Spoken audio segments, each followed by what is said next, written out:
What's up, everybody? How's it going? I am JP, and welcome to the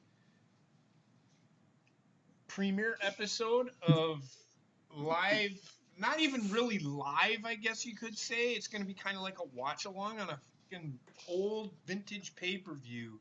And tonight, we're calling this episode Starrcade in a Six Pack. I think we might need more than just a six pack because it is Starrcade 83 that we're going to be doing. The very first pay-per-view done by NWA, National Wrestling Alliance. So it's an old show. This is as vintage as it gets when it comes to anything as far as big production wise, bigger than WrestleMania. Before there was a WrestleMania, there was a Starrcade. Ric Flair and And Ric Flair, the main event is Ric Flair versus Harley Race, and we'll get into that. But I want to introduce my co-host and a good friend of mine who likes looking at my ass for some odd ass fucking reason. You know the reason. And that Go play dumb. Canadian Basement. How's it going, man? It's going good, man. And I knew that I was gonna need more than a six pack, so I got 6 pack of tall boy beers. That's what I'm talking about. Ready to get, they say, fucked up, ladies and gentlemen. Right? This is like on our wrestling memories. It's a watch along. So before we're not just gonna start watching the show and not include everybody else. So when we put this up, all you have to do is when we say play, you just hit play. Start it at zeros. If you have the network, start it at zeros and just watch along and watch us go. Do you know anything about this pay-per-view, Basement? Absolutely nothing except for the fact that Harley Race and Ric Flair fight each other in a cage match. Yes. So I'm looking forward to see. I enjoy like 1980s and 1970s pornos. So You're I'm gonna pretty love sure. this shit. Tons of bush, ladies and gentlemen. Well, we'll talk it along as we go, and if you don't recognize the wrestlers, I will tell you who they are. I will guide you along. I will lead you on the way, Padawan. Also with us is Bobbit and Trek, and you know them from my live reactions and reviews on Raw and SmackDown and pay-per-views as well, and they also do wrestling memories with me as well. So this is going to be fun, and also I have Tattooed Mistress Heather. She is here. She's waving, almost knocking over my fucking drink. And my daughter is over in the corner, Wendy, jumping up and down in her bouncy chair. And she is going to fucking town in that fucking thing. It's great watching her jump up and down. But I wish I was in my bouncy chair. So, are you guys ready to go on this? Now, when this starts, this isn't some extravagant entrance. They jump right into wrestling. Yeah, they do. They don't fuck around. There's no storytelling. There's really no vignettes. It's all wrestling. They'll tell a little bit of the story, but there's a lot more wrestling than fucking repetitive bullshit. As far as vignettes, there is promos in this. I think Ric Flair does a promo, I do believe. This, They both do. if I remember right, this one was called A Flair for the Gold, if I remember correctly, and I think it is. And this made this pay-per-view, although Ric Flair was established, made him who he was. Made him that fucking pay-per-view main eventer, the 60-minute man that everybody likes to call him. So are we ready to go? Almost. JP, you're joining me. You're drinking. What are you drinking? I am drinking Southern Comfort and Squirt. Squirt. So, okay, here's my question. Should we throw in a little bit of a drinking game into this? You know, something simple, but dangerous. You went through a simple drinking game. All right. You want to do maybe like a drink for every 2 count, just a sip. Sure, I can do that. All right. Well, let me crack this fucking bitch open. All All right, so And, I'm gonna count cheers. backwards. I'm gonna count backwards. Cheers to you too. I suppose that's. I'm gonna count backwards from 3 to 1, and when I say play, you hit play. Okay. All right. And 3, 2, 1, play. Oh, look at the leotard on this motherfucker. We're getting Derailed. That's Paul Jones. That's Paul Jones. This guy. This match is fucking. This is great. You're gonna love this fucking match. Just watch the black guy. That's all you gotta do. Everybody is the same size. Yes. The black guy is the Georgia champion, if I remember correctly, and I can't remember his name. So you're gonna have to. Well, I mean, I guess we'll get to it. Someone will pick it up. I think these are the assassins, if I remember correctly. The guy in the black leotard? Yes, the guys that are masked. They're the assassins. Who's this guy in the diaper? This guy. Yeah, the diaper guy. Cannot remember his name. Rufus R. Jones and Bugsy McGraw. Thank you. Okay, so just keep track of the card for me if you could. That'd be great. Thank you. Yep. I like that. I love his like, I don't know, showmanship, I guess. Wait This till the fucking diaper guy black is the guy best. gets in there. It's even better. Oh my god, he's going for the mask immediately. Rufus R. Jones. He looks like Arn Anderson if Arn Anderson gave up on life. Actually, I'd say Ole Anderson, if anything. He's some form of Anderson. Mr. Anderson. Oh shit. Did you see what he did? He just went. I love not knowing anything about why they're actually fighting either. It's He's wearing loafers in the fucking ring. like, oh shit. And he's got like fucking business or fucking dress socks. Right? I don't know what he was going for, but I appreciate it. His ass is already sucking up his diaper.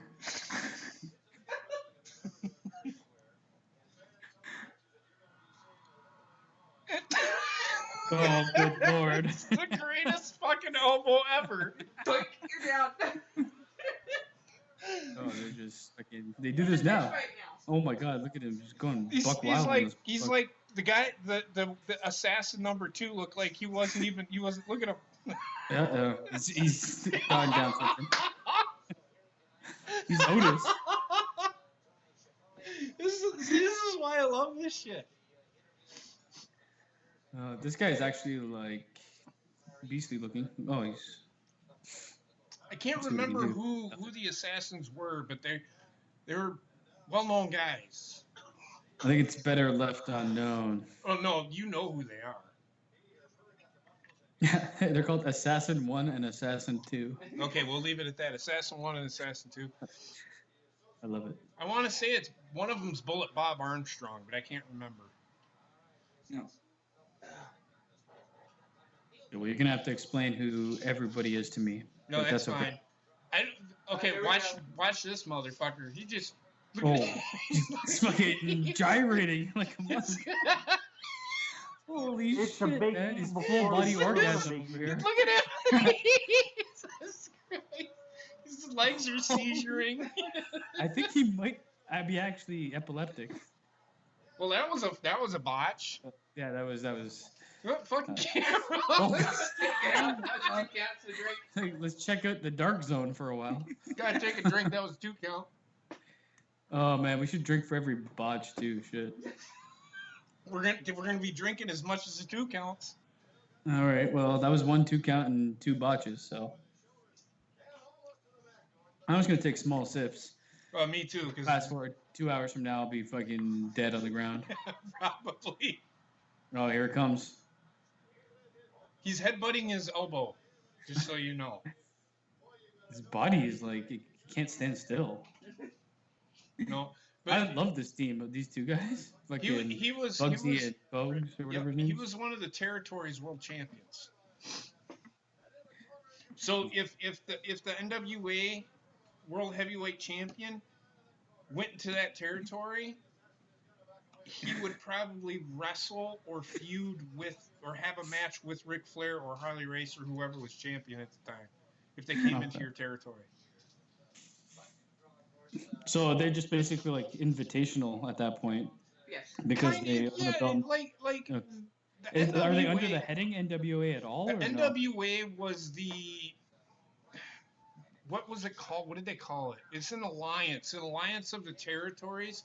So they had Oh, one world heavyweight champion, which is the NWA World Heavyweight Champion, which came from within the territories, and he would travel around the world and around to each territory. You know, So this way got world exposure. so Ric Flair, he came from Mid South Wrestling, let's say, and he was in the Georgia Championship Wrestling promotion. Here he comes again. That's so how it so my worked. question then would be like, is a lot of the card filled with guys that are from that territory, It's from all of the or territories from all over. okay, okay, That's why it was called Starrcade. Yeah.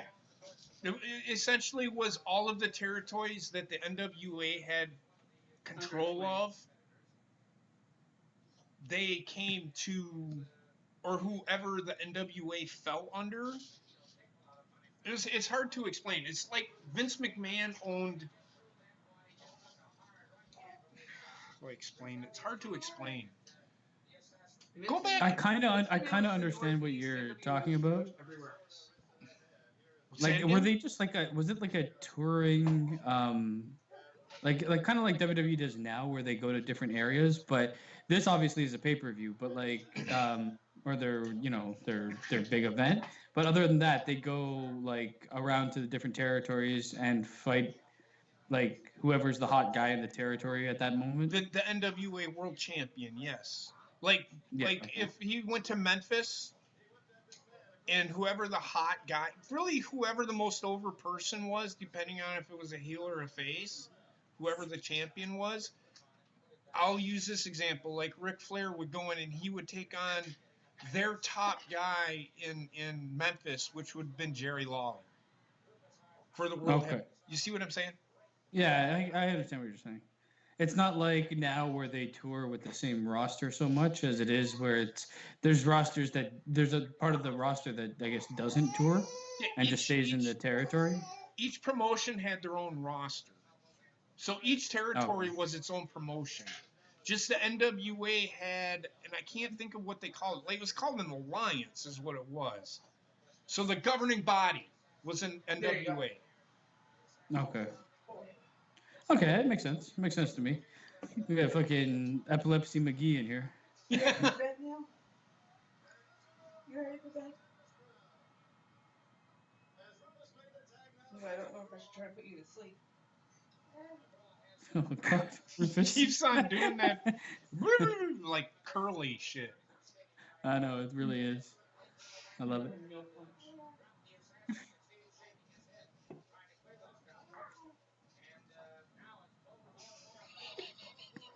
Look at these barrel-bellied sons of bitches. I love them. This fucking guy, he's got his fucking legs going. Fucking when he goes to punch somebody, he's just like, eh. It's like his body doesn't work properly. It works in overdrive. Maybe it works too good. And that's the end of the match. You're gonna see a Oh. lot of these. All right. Well, I didn't want Assassin 1 and Assassin 2 with whoever that guy was. You do get Gordon Soley, who is one of the Hall of. I mean, he's one of the greatest ring, not even just greatest announcers ever. All right. Commentator or Is that this guy? The guy on your right. The He's guy with Soley. the red velvet Yeah, cupcake? he was drunk half the time when he did this shit. Oh, I'll drink for him then. Look how long that mic is. Shit. Yeah, you're ready to go to sleep now. It's like a baton.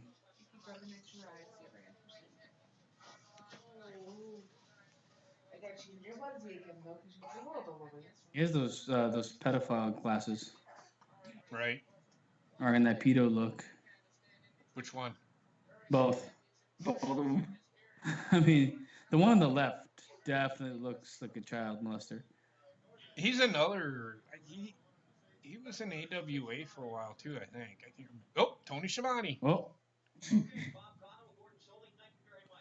JFK over here. Jimmy Valiant. What are they talking about? That In the back. that's Roddy Piper. And Him Ric Flair, yeah. They're just talking. He's like, "Did you see what I did the other day?" There's Ricky Steamboat. Yep. I don't know who this asked. Jimmy Youngblood, I think is who it is. Hey, you did not fuck my wife last night. The fuck I did, and then I fucking hit her over the head with the fucking steel chair. Wrapped her What are you trying neck to? in a noose Roddy and Piper's just Roddy Piper's like, ate fuck her you talking asshole. about?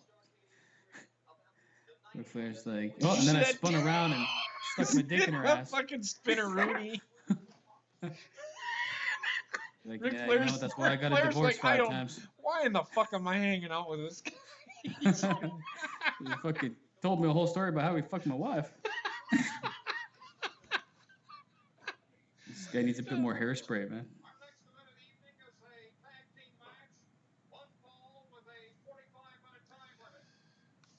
All right, here we go.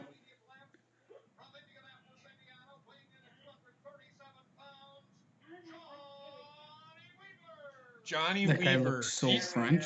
He's the don't look guy. Yep. And when we get to Starrcade 85, you'll know what I mean. Okay, Scott McGee looks like he was definitely born in France and renamed. Gary Hart, one of the great fucking bookers in wrestling history. This guy was so fantastic at doing that. He's really riding that rope.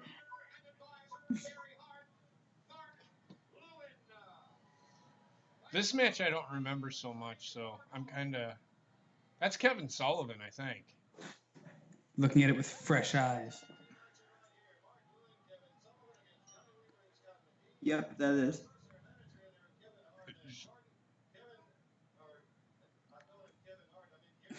Gordon? Kevin? Yep, it He is got Kevin lost. Sullivan. Mhm. Fucking Gary Hart was a really good booker during this time. That already picked up the pace from the last match.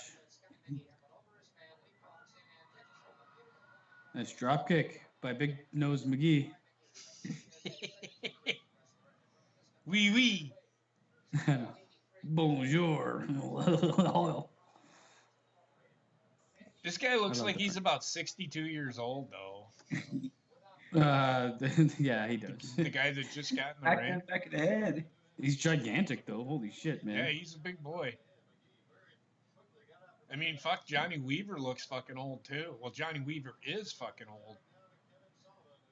Well, I mean, the only one that looks young is McGee, but he's got his other problems. Well, Kevin Sullivan was young. This is when Kevin Sullivan, you know, got into the industry, but look at him. This guy's This is old as fuck. Yeah, this guy. He's like a step away from a nursing home. I love him. Oh, yeah, just wait until we get to Starrcade 85, and you will see that he needed to be put in a nursing home. I guess he didn't age well in the next 2 years. Oh no. Fucking comes out to the ring in a walker. No, he doesn't come out to the. Well, he does. I think it's the following year he does, but. Yeah, you can tell he looks like fucking Pierre Trudeau. Who does? The old man in the red trunks. Oh, Johnny Weaver? Johnny Weaver. Yeah. It's Team Fake French.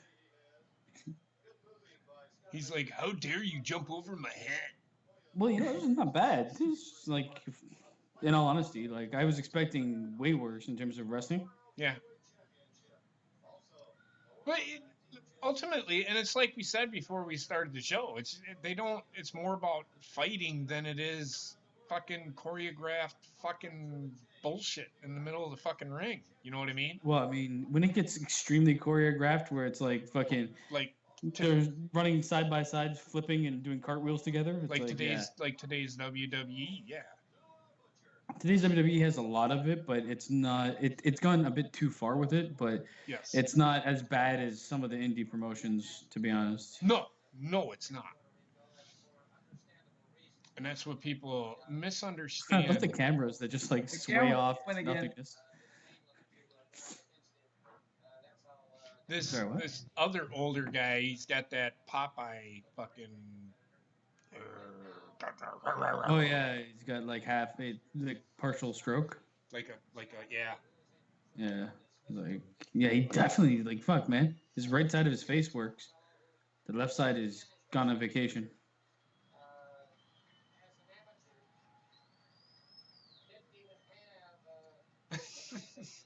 The only thing is, I like how he's sitting there going no, and he's trying to struggle with him, but he keeps taking steps so he can get into his opponent.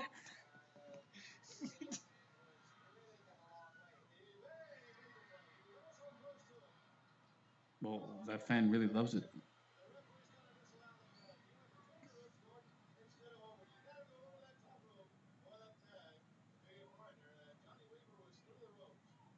Did you see how the ref did that? He didn't take Did that what? heel fucking tactic of the you know how they sometimes how the heels always get away without tagging Doing in. like a He made him either get they out get of away the with that or they come in and do like a couple moves together. It's like, ring. why is this allowed? I think a lot of these matches were just thrown together just to throw them together. Well, I mean, judging from what you told me about how the actual NWA operated, yeah, you'd probably just have something thrown together with some of the best talent that you can find, or better, great, gooder. Oh my God, I'm sorry, hitting me like a train. Some of the gooder talent that you can find. Right. I mean, there's probably some matches as we get closer to the pay per view to the main event or whatever. I can almost guarantee you that there's a feud there. And you can pretty much tell that there's a feud. Like Ric Flair and Harley Race. You could tell there was a feud there. Yeah, I mean, even in the last match, you could tell they might have had something going, but I don't know. There was so much gyration that I got lost in the shuffle. I know, right? Thank God nobody really does the bulldog anymore. I hate that move. What's that? The Bulldog? Yeah, the bulldog. He's going to do it again.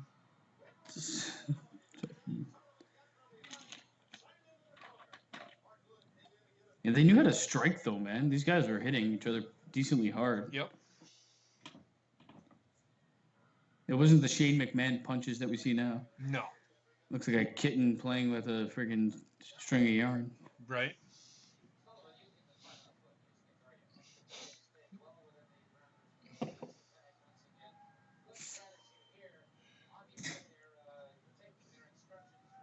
Oh, this guy has bladed his face away. Yeah, pretty Oh, much. Johnny Weaver? Oh, fuck yeah. Yeah. Yeah.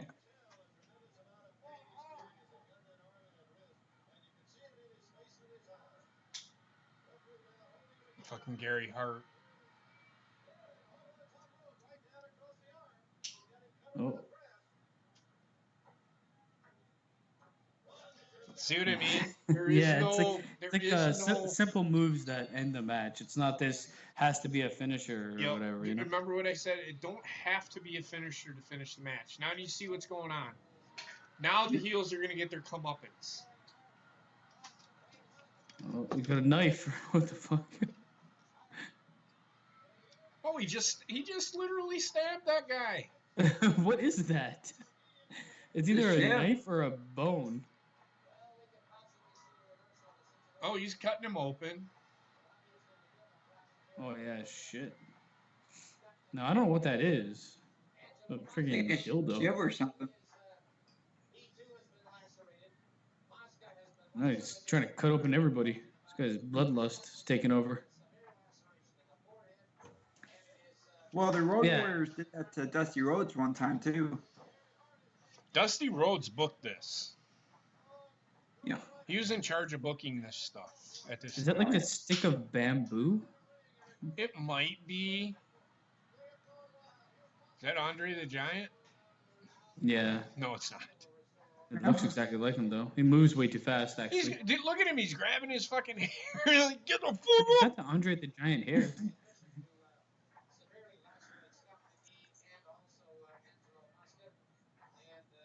You know Angelo what? This is like Mosca. the thing with WWE now. Like I wish they'd allow finishes that like right now the only way you're finishing a match is your finisher or a roll up. Right. Or like, and some illegal shot with a chair or something. He's really grabbing that guy's ass. Like, That's it's a Johnny ridiculous Weaver. amount of ass grabbing there. That's Johnny Weaver. So if you're paying attention, this is too quick, Matt. Look at him. He's gonna carry him out. Grabbed his ass again. Well, I mean, I can understand that, trying to carry the dude out. The other guy was fucking massaging that thing. No, Johnny Weaver was doing it when he was carrying him out. He grabbed his butt. I'm like, okay. Johnny Weaver don't like the beaver. He may not. Judging from that fucking rope fest at the end, I don't know. Right.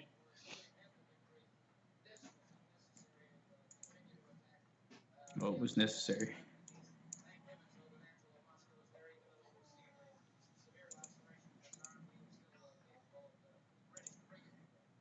Ready to ring, if you will. Oh, like that. Fucking Whatever Gordon it's called Sully. with You you. can tell Gordon Sully's fucked up, man. He's Oh God. about 180 miles. Oh, that kid looks like he's the kid from the Labyrinth. He does. Ric Flair.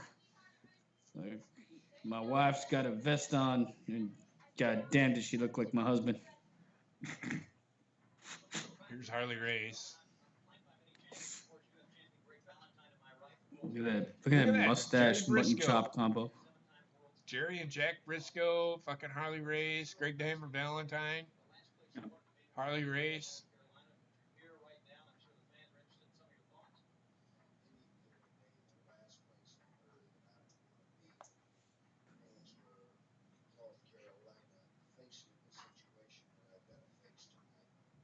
Look at this guy. Love him.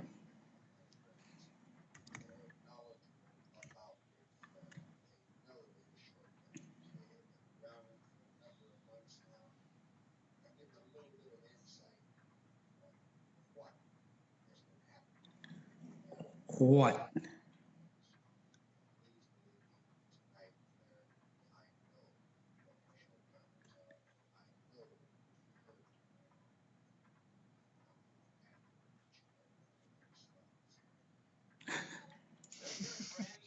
He's gonna.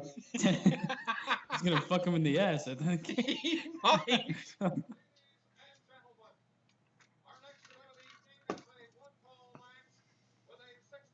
See, here's an. I'll let him announce that.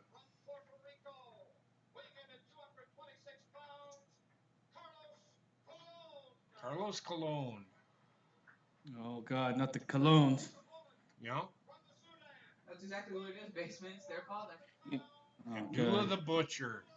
Yeah. With the forehead to kill. There's Billy Graham's favorite superstar. Now, what I like and I wish they would go back to it was the time limit matches. Where it's one fall, 60-minute time limit, or 15-minute time limit, whatever. They don't do that anymore, and It's something else to work with. So like if you do Yes. a 15 or 20-minute time limit, then once it starts getting close to that time, you get that extra anticipation that the match might just end with a time limit. yes. It's just another way to end a match. And realistically, they need to incorporate more ways that matches end because things get so stale so fast when they just repeat it over and over and over again. Because when it got close, because they'll announce 15 minutes or 5 minutes has gone by. There's 10 minutes left. And then they get to the 5 minutes left in the match, and then the fucking shit starts building, and the crowd starts getting into it, and they're like cheering on the face to hurry it up and beat the heel, and it worked, and it Yeah, it does work. works. It would work nowadays too if they did it, but they don't. What would have been awesome is if they would have done that in the Becky Lynch fucking in the triple threat, where Becky Lynch had to do something, they had so much time to do something. In fact, I probably would have said, "Fuck it, do an Iron Woman three triple threat match." Or Whoever if they gets did like a 40-minute time limit between the three women, and then you get close to the end. Or yeah, an Iron. I've never seen. I don't know if I've ever seen a multi-man Iron Man match. never happened. It's never happened. But It'll happen eventually, but it should have already happened, to be honest. Instead, we get 8,000 Hell in a Cell matches, which should be like something that happens once every 5 years. True. Or once every 3 years or whatever. Does he have toilet paper in his underarms? No, actually, I think he had stitches. Yeah. Oh, shit. If you notice, his other hand's all taped up, too. Oh, yeah. This What the hell is motherfucker- that? He's attacking him with a pen. Is this a no DQ? He's blading him. Well, what the fuck kind of blade is that? Well, because Abdullah tried to use it on him first. Is it just legal to use it though? Is my question, or is No. the ref just pretending he's not seeing it? Ref just didn't see It's it. Abdullah the Okay. Butcher. He always had these kinds of matches. Oh, okay. It was So always. I know he bleeds all the time. I've seen his forehead. So It's always these no disqualification matches. okay. Oh my god. I don't know. This is fucking brutal, man.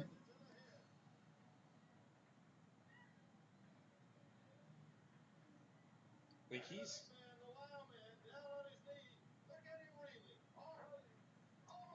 Abdullah the Butcher has a gigantic ass.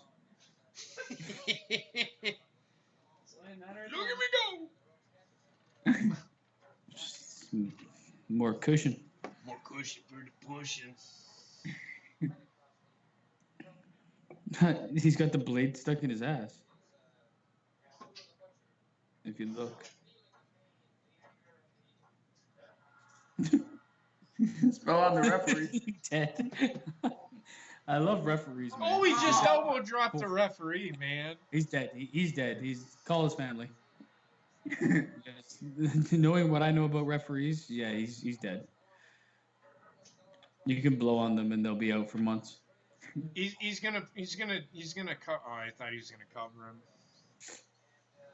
I'm like, why are you covering him, referee? You're looking right at the referee.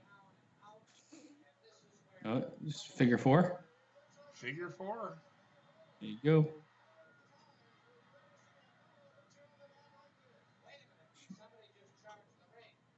Okay. I can't The same remember. guy from the first match. What? Johnson. Wasn't that his manager? No, that's not who that was. I don't know who the fuck this guy is. Sabato. I like his mullet. Yeah. Looks like Heyman. No, it's him. not. It's Zabato, I think he said. Savanovic. Okay. I don't know, man. You guys are just saying words now to me.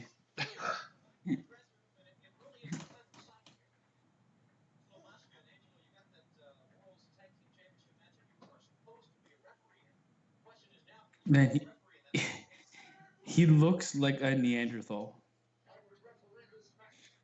Looks like he's gonna cry, man. It's all the roids. I don't think he has roids. He kind of looks like Lou Ferrigno. Yes. Right? He looks like he's trying not to fart on camera. It was a spike he was using. That's a spike.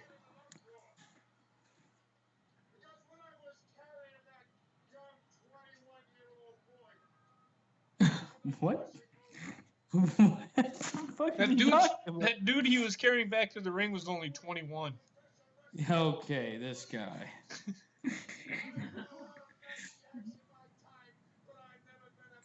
When I was carrying that young 21-year-old boy.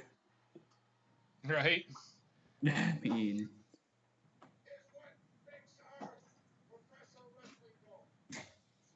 the guy beside him is dead, 100%. He is. That's the 21 years. Like, I don't need to go to the hospital or anything. It's all right. Just leave him there in the corner. Youth is what makes our wrestling federation what it is. The guy's like fucking bleeding out beside him. He's like, I'm missing an arm, but that's okay. Just finish your interview. This guy at least has a bandage. The other guy's fucking just busted I know. open. At least he's bandaged leaking up. blood. Nobody said fuck him. Just let him bleed out. I don't give a fuck. And his whole promo has been about like supporting the youth. Meanwhile, like the 21-year-olds beside him, fucking critical condition. He goes into shock because of too much blood loss.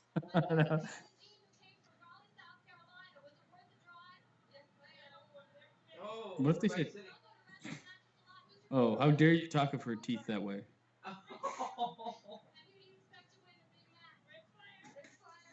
I'd watch her eat an apple. I would too. Watching me eat an apple is fucking hilarious too. It's Cowboys versus Indians with some sort of.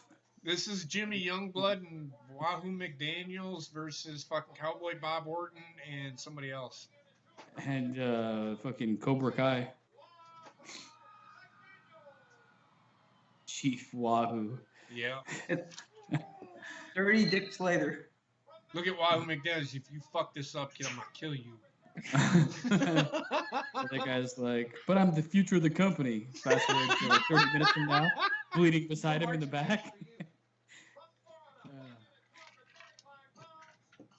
Dirty Dick Slater and Cowboy Bob Orton. I mean, Dirty Dick. All right, I finished this first one.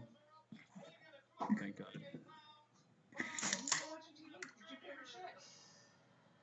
Bob Orton, Dick Slater.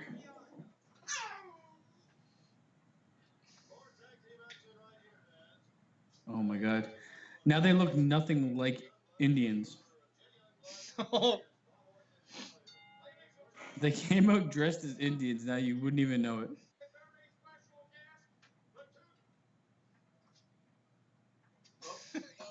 He's like, no, you're wrong, fucker.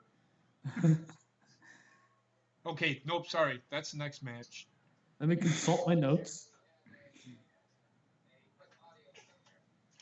Sure. This is where Dusty Rhodes comes in.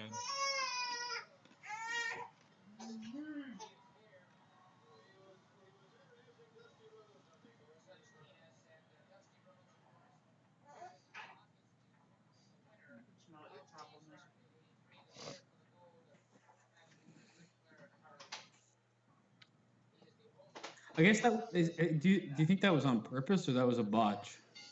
What? Botch. That they cut off his mic? Yeah. Well, no, it wasn't. It was a botch. It was an audio failure. It wasn't planned. Somebody botched somewhere there. So cheers, JP. Yeah, it wasn't. Oh, yep. Cheers. It wasn't planned. I can tell you that much.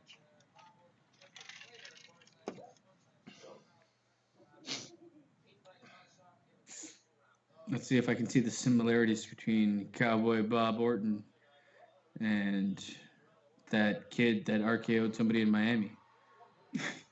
With Orton, Orton is a way different wrestler, but you can see it. Yeah, I mean, the heel tendencies, he definitely got them from fucking. That movement right there looked like fucking Randy Orton. Oh yeah, so you get them tendencies from him, but I will say this about Cowboy Bob Orton. He very good worker. He could have been a world champion. but he played his part so fucking well. With that, like that sidekick with Roddy Piper, he wasn't top heel, but he was good. The Hall of No, Famer in that's my true. book. Is he not? Yeah, he is. I'm just saying. In my book, if I was putting a Hall of Fame together, he would be part of it, for sure. I get you. I get you.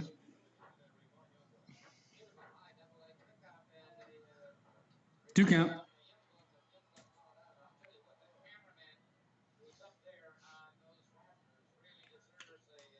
Damn it! You have to remind me of that. I keep forgetting. You forgetting what? It was a 2 count. That's like the first 2 count we've had in like 2 matches. I know. They moved through after this. Well, this match is pretty good length. We actually only have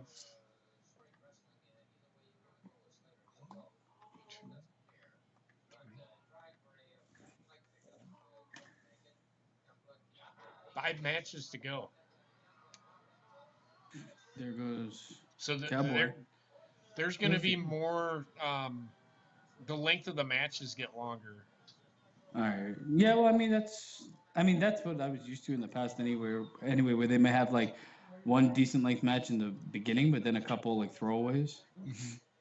Oh, of course, the beginning of it is the beginning of it is to get the crowd into wrestling and what they're doing. They made the main events in these shows the main event. Yeah. They were worth the watch.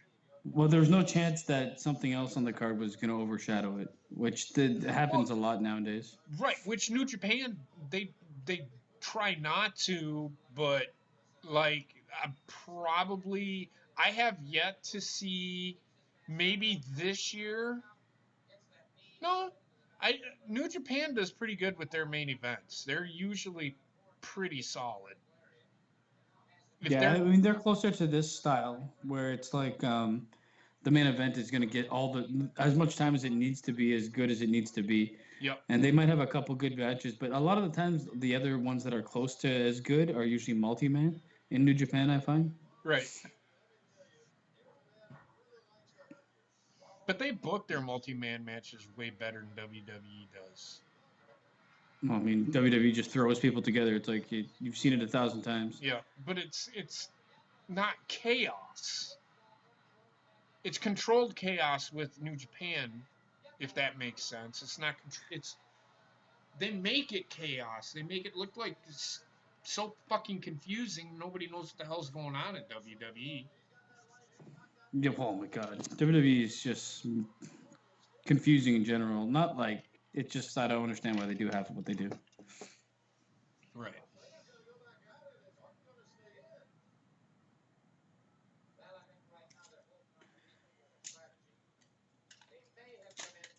As you can see, this is a heel heavy pay-per-view so far. Well, I can see a lot of Jerry curls. Say half the roster as Jerry curls. I know, right? Well, all the heels are winning. Yeah, that's true. So far. And you know who ultimately wins the main event. Do I? Because I'm pretty sure I do. And he's a baby face. So the payoff is at the end. You're pissing the crowd off, and the crowd wants their fucking payoff. Yeah. When are we gonna get our payoff? When are we gonna get, This well, is that's because like when you have like a bunch of heels winning for a majority of a pay-per-view, then you have that, that it all builds up, and then in the last match, the heel gets all the heat, and then there's the payoff, and you can do it the other way. But I mean, this last Mania is a good example of the opposite of that, where there's so many faces winning. Yeah. And that's why for me, I didn't have I wouldn't say it's memorable. Like that wasn't a bad pay-per-view, but it definitely wasn't memorable the last Mania for me. Well, the fans got what they wanted. Yeah. Fuck that idea. You know my feeling on it. think it's the dumbest idea, dumbest thing they could have done. Yeah. I mean, we can go. We've talked about it a million times. I don't want to take this up with that because we're kind of Yeah. no lab watching this motherfucker, but he just fucking backdropped him on the tiniest guardrail, But he made it an look actual real. guardrail. He made it look real too, though. That would hurt way more than what they fucking use now, which is like a padded Yep. piece of padding. Yeah, a retaining wall, Yeah. which they have to do because there were too many people getting hurt on those things, so they put those pads up now. Well, I mean, remember ECW? They used that same type of gating, and so many people broke their legs. People are. That makes okay. So this makes no fucking sense to me.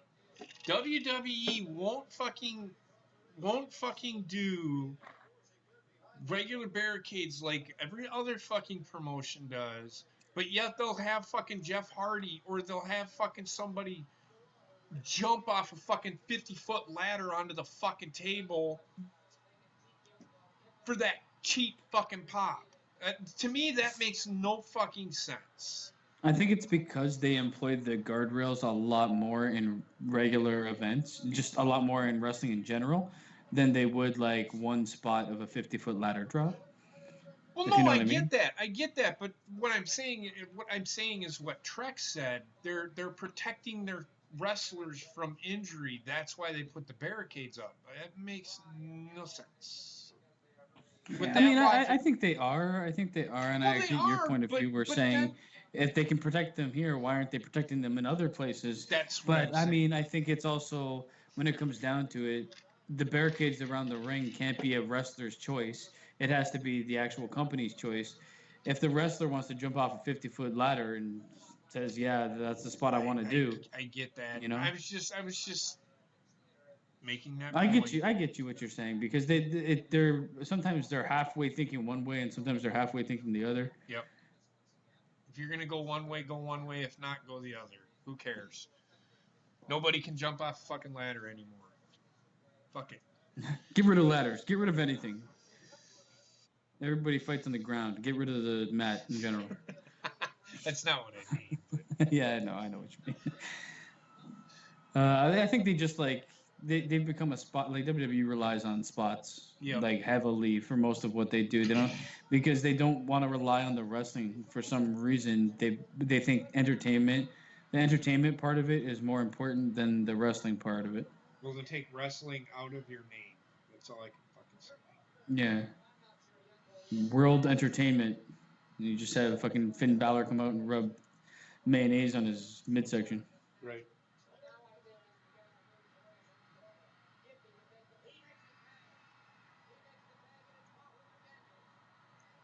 Well, Wahoo McDaniels is going ape shit nuts.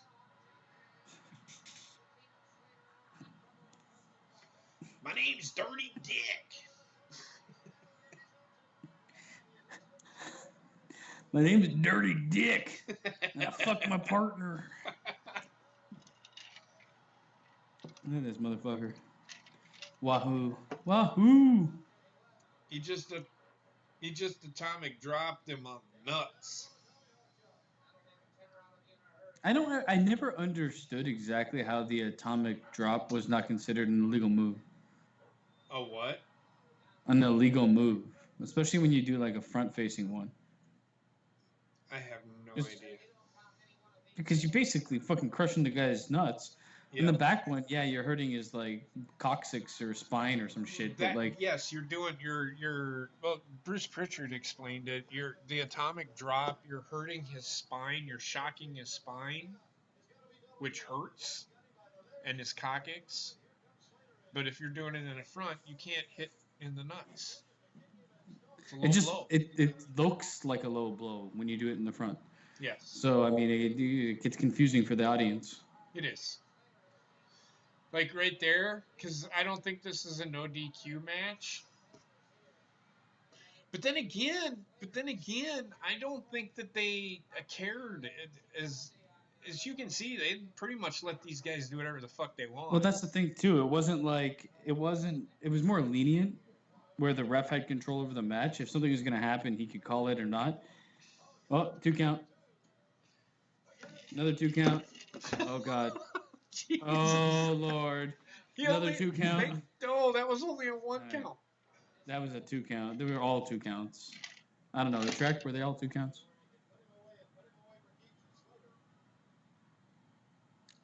There were 3 2 counts. God damn Okay. it.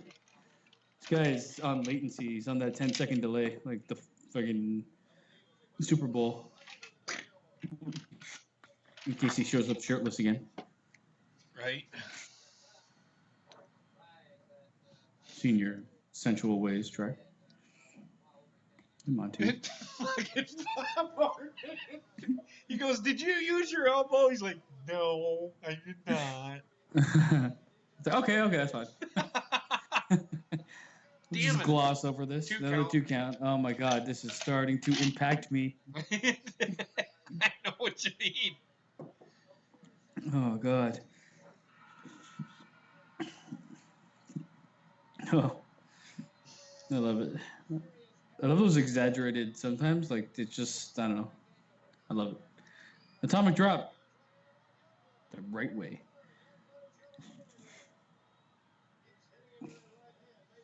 I hope Cowboy wins. Cowboy and Cobra Kai. Cobra Kai. Put him in the body bag. Oh, here we go. Body bag. We're getting close to the finish of this one, aren't we? Yep. Seems like it. Yeah. It's ramping up. No, go ahead.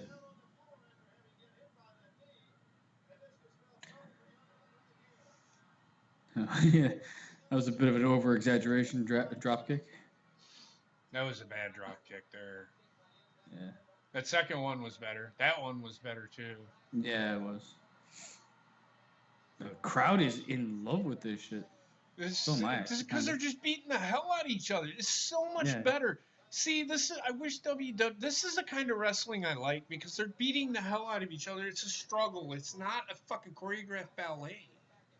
It's also tag team wrestling done right, kind Right. of, if you know what I mean. Like, Yep. you know, the Revival are a throwback to this type of wrestling Yes. where they kind of use, you know, dividing the ring, and they kind of use the actual thing that you have a partner. They use it to their advantage when instead of like turning your partner into a cheerleader.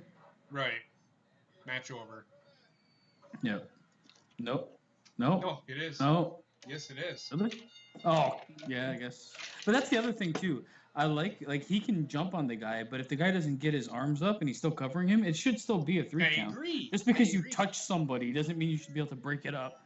But I Like do as soon as somebody is touched, it's like they're flying off the cover. I do understand the philosophy behind if somebody interrupts the 2 count. Like if the referee sees it and he stops the count, what are you gonna do? I can see that side of it. I would say like I think most of the time interrupting the 2 count makes sense, but every now and then they should throw in the guy tried to interrupt it and it still, you know, still counts. Right. Just to keep like the element of surprise. Well, if the WWE's referee's become doing way his too much. if the referee's doing his job and watching the shoulders, yes.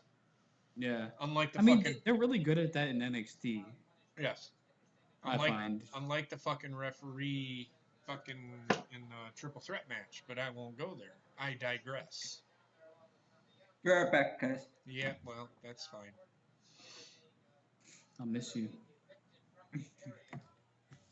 Oh, I'll get over. basement got bigger. And better than ever. God, I'm feeling the effects of that match. Are That's all you? I'm saying. Are you really? I'm not yet. Ah, man, I had warm-up beers. Oh. It was the warm-up beers. And the lack of food. Whatever. Just drink more.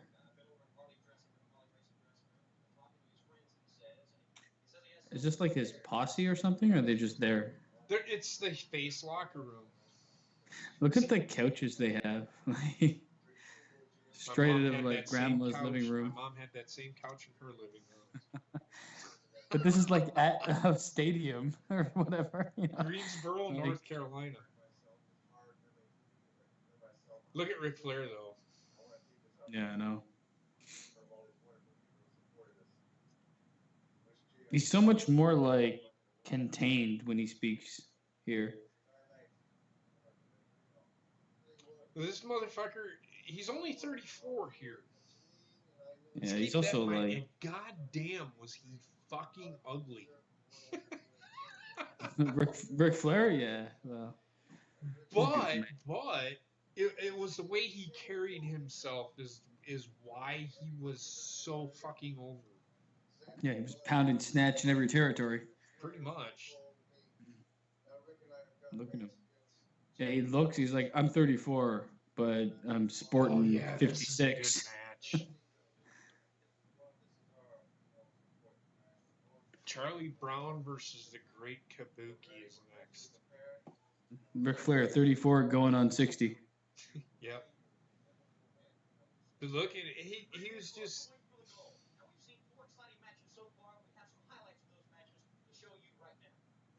Tony Schiavone, man. There's Dusty. Mm-hmm.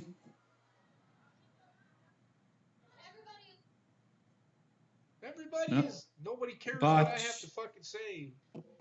Did you mute her, or did she get muted by the actual event? Okay, is the audio fucked up for anybody, or is it just me? No, it's fucked up. All right, cheers. Look at the guy behind Dusty Rhodes. I think I needed a bigger hat. Like, holy fuck, man. Either that or he's got tons of brains. Right? I love watching the fans at these old pay-per-views. You see, like, all the freaking ridiculous styles people are sporting. Fucking Weird Al in the background.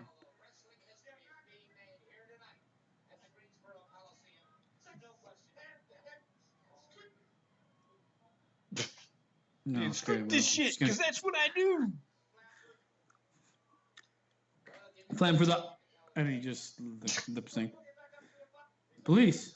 Essentially, what Dusty Rhodes did is he cut a promo saying that he wants the winner of this match. They have legit police there, like essentially city police. Say it again? They have legitimate city police there.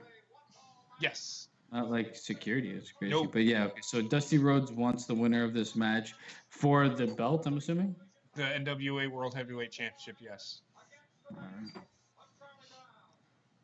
The NWA Television Championship. Oh god, it's Asuka. Love it. This motherfucker. Look at this son of a bitch. Oh god, he looks like fuck, Son of Havoc. From Lucha Underground The almost. Great Kabuki. The Great Why is Bukaki. he top on my TV? Who's this creep behind him? That's Gary That Hart. was good.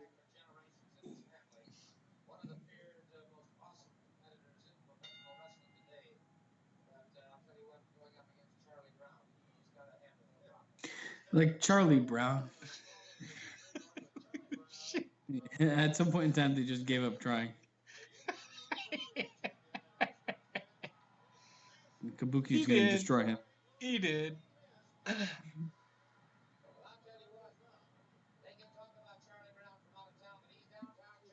Downtown Charlie Brown. He's from out of town. What is the announcement? They can talk about Charlie Brown from downtown, but he's out of town, Charlie Brown. Like, what the fuck are you talking about, man? He's from out of town. He's downtown Charlie Brown. Son of Havoc. Oh, my Dad. God. Holy shit. Oh, shit. It's fucking ridiculous. Father of Havoc. I know, that's what I was saying. He's just the Son of Havoc. He's not even son of Havoc. He's father of Havoc. He just threw the thing at the ref. I Yo, this know, ref the is made of was like, steel now. did you see the ref? He like grabbed his I know. fucking head. He's like gonna rip his. Yeah, but the guy didn't fall down or anything. That's the strongest ref I've ever met in my life. Look at this motherfucker. How in the fuck? Look at him. Oh, he's gyrating now. Everybody wants to gyrate. Gary's like, what the fuck?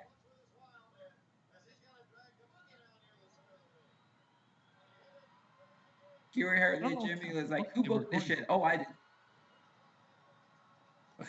What is this guy's fucking look, man? Looks like Cousin It That fucking in a beard is luchador great. costume. He goes from wearing a mask and it's his beard. Look at him. It's like whatever you do, go out there and shake your head as much as possible. We want to see your hair just His go shirt buck wild even in the says wind. from out of town, downtown Oh. Charlie Brown. I wish he was. I don't know. Fuck this guy. Charlie Brown, really? They didn't even play off the Charlie Brown stereotype at all. No, they didn't. This is some guy in a luchador mask with a monstrous beard. Yeah. It's like his. It's not even a beard. It's just hair on his head. I know. It's just he's got a lot of fucking. It looks fake as fuck. But if it's real, then congratulations to him. Look at it.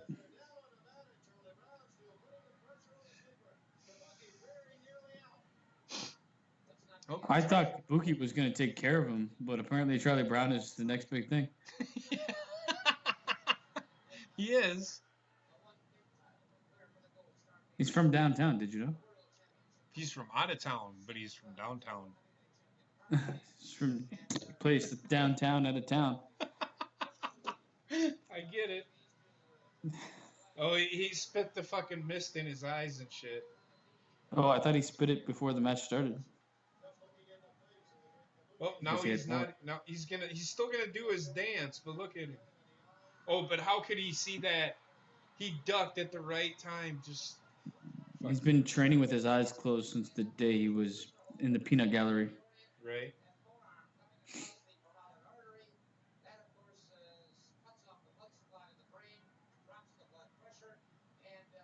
This is like pure Son of Havoc. Like, did he steal this gimmick from Charlie Brown? So. It looks like he might have.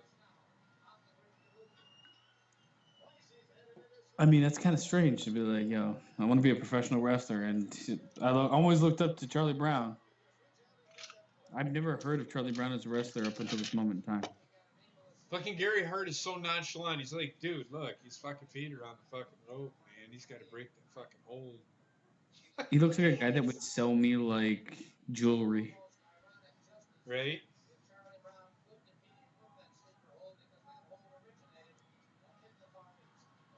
Here comes Charlie Brown. He's getting hyped up again. He's gonna do his fucking dance. He just got kicked in the fucking stomach. I thought he got kicked him right in the nuts. Oh, that was in the stomach for sure.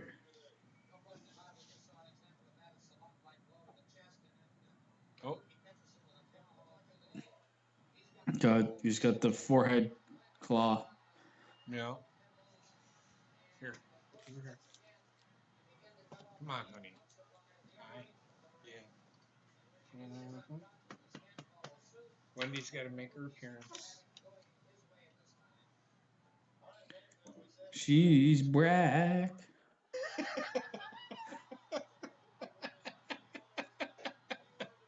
She's being a shit. She won't go to fucking bed. Mama seems to be getting upset. You need to go to bed. Why are you looking at me like that? I'm trying to fucking do a show. What is it? Why do you need to be involved?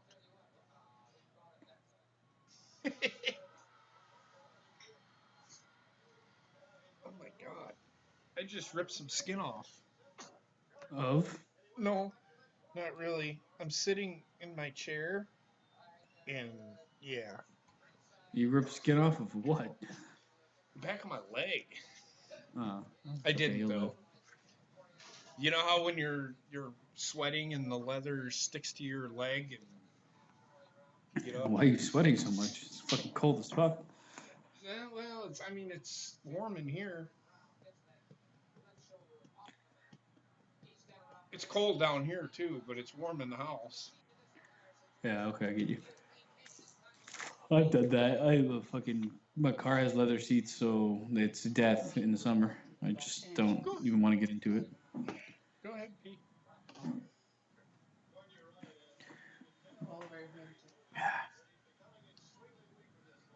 He's trying to make him suck his penis. I know, right? What do you think so far, though, Basement? Well, of the whole event? Yeah. I mean, this is something I definitely watch. I mean, obviously, certain things are a big gimmicky, like Charlie Brown from out of town. But I think the more I watch it, I get used to it. The last match was the best match, Yeah. and like you said earlier, I mean, the match is just if they continually give them more time.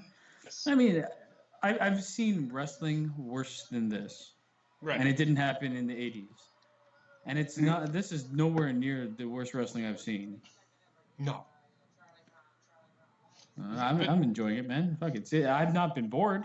I'll tell you that. No, but to explain this, it's not. It's a struggle between, and this is what I mean by it's a struggle between two people. Wow, fantastic. There we go. It's a struggle between two or more people. It's not just a choreographed ballet in the middle of the ring. And you hear me say that all the time. Like you see this guy, okay, even in this match, you see him go back and they keep going back to the well with the claw. Mm-hmm. But I mean, that it's different than somebody just trying a bunch of fucking flips and hitting a guy with like barely hitting a guy basically. Right. They do it sometimes when they keep going back, like now in WWE, they'll go back to the knee or they'll go back to this. But most of the time when they go back to the knee, all they're doing is like the same. They'll do a knee bar or whatever. Right. And I mean, I don't know. I see similarities with this and that, but the flips and shit like that, you can't tell a story if all you're doing is gymnastics in the ring. I agree. And that's why I don't care about the gymnastics or the flips. I don't mind them if they're done way less than they currently are. That's all. Like a huge move off the top rope should be done sparingly because it's a huge move off the top rope. If your whole offense exists off the ropes, yep. I'm not against you being in WWE or whatever. I just I don't know. It devalues that move. Well, my thing I feel like wrestling in general should be a little bit more simplistic in the ring. Doesn't need to be as ornate as they've done it, and let the wrestlers do a bunch of different moves, sure, but keep it simple in the ring. And when somebody does something like a Blue Thunder Bomb, make it matter. Yep, this right here it's simple. Mm-hmm. It's not complicated. There's nothing. It's good wrestling. Now, if it calls for flippy shit or flips and all the high spots, then do it. But you don't need them. You don't need them to fucking make a show work. Well, I mean, the way I look at it too is if you're going to be looking at flippy or high spots, then let the match build to that spot. Don't start the match and in 2 seconds you're fucking doing a corkscrew moonsault off the top rope and then the match is over. It's like give the guys time, and a lot of the time I think the first 5 minutes or so of any match should be feeling each other out, throwing some punches, getting into not slow, but locks with each other. Yep. What an elbow drop. That was like the Rock's elbow drop shit. The first babyface win of the night. I was wrong about that too. I was like, who's this?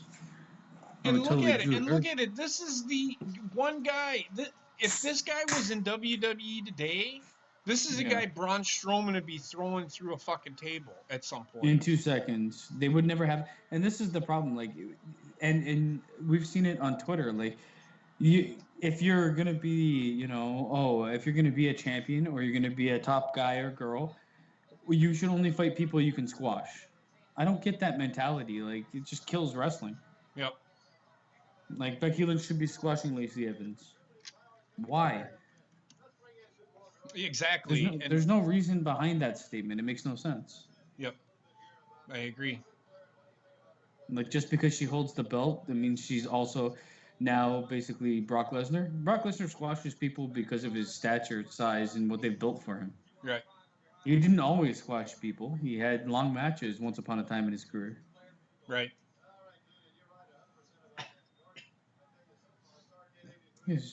Everybody's got fucking Jerry curls. It's 1980s, man. I had the same fucking hair, man. I just can't imagine it, but I want to see it. I will show you. That'd be I've got fucking hilarious. you've got my pictures, don't you? Again? Still, they never came here. I thought they did. No. I gave them to her and she put them on her table and then they just dropped around. Oh. Trek, can you imagine JP with Jerry curls? No. Did I not have But fucking? do you want to see it? I will as soon as I'll get the pictures. They've seen them from the house. I did them from the house one time. There's just, I can't remember which stream it was. I did it. One of the Monday streams. It was SummerSlam last year. Was it? Yeah, because you brought the bunch in from the car, I think. Okay. Well, I didn't bring them in from the car. What the fuck is wrong with you? We were here at that time, though. So we were still at your mom's house when you started them off. yeah, when I was still at the house when I did that. Do you want to stop kicking me? Do you want to sit in your chair? Yes, boing. You want to? Oh man, okay, so I'm on beer 3 here, and I'm feeling the effects. I'm not gonna lie. Roddy Piper. I forgot Roddy Piper had a match in this thing here. I thought he said Dixelator.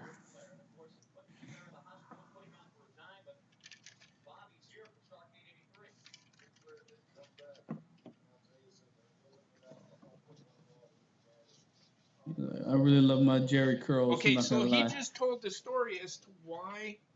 So Harley Race paid Bob Orton $25,000 to take Ric Flair out. Well, the reason that Bob Orton didn't get the job done was because of Wahoo McDaniels. Therein lies the story why they beat the hell out of Wahoo McDaniels at the end of that match. I love it because, like, what I heard was he just told the story and then everything, like, cut off. And then when you came back, it's like, that's the story. Like, I missed everything important. Sorry. Okay, so Wahoo McDaniels is the reason. Okay, so Harley Race paid Cowboy Bob Orton $25,000 to incapacitate Ric Flair so he could not beat at Starrcade '83. So Wahoo McDaniels, the tag team match, the match that you said was the best one. Yeah. Wahoo McDaniels stopped Bob Orton from beating up Ric Flair enough to where he couldn't make it. So, Okay, so that that's the is why storyline. Wahoo McDaniels got beat up by Cowboy Bob Orton and Dirty Dick Slater. Okay. So that's the story behind why they had their match. See, and there's so much, like, I mean, this is what frustrates me with the modern day product is because there's so much you can do storyline wise if you just kind of keep it simple. Yep. Keep it simple, stupid. Exactly. NXT does it. They keep it simple, but they also have a roster that's manageable, not 8,000 male talents. That's true.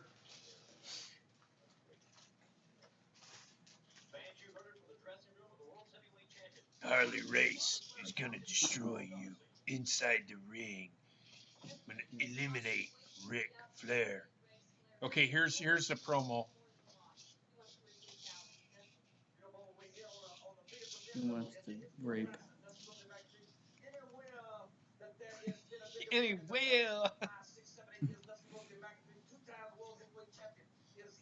is here.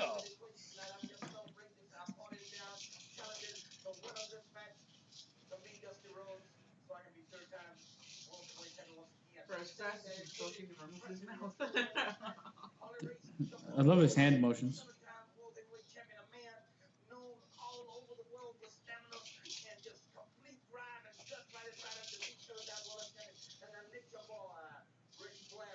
The Nature Boy.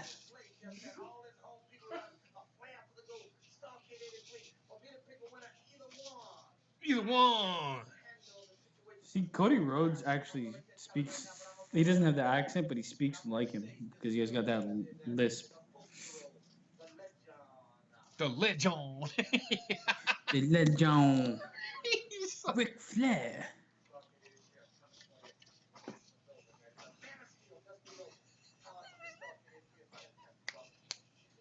Oh man, one of these days we gotta watch some sort of pay-per-view that's Scott Steiner heavy on the promos side because I will just die laughing.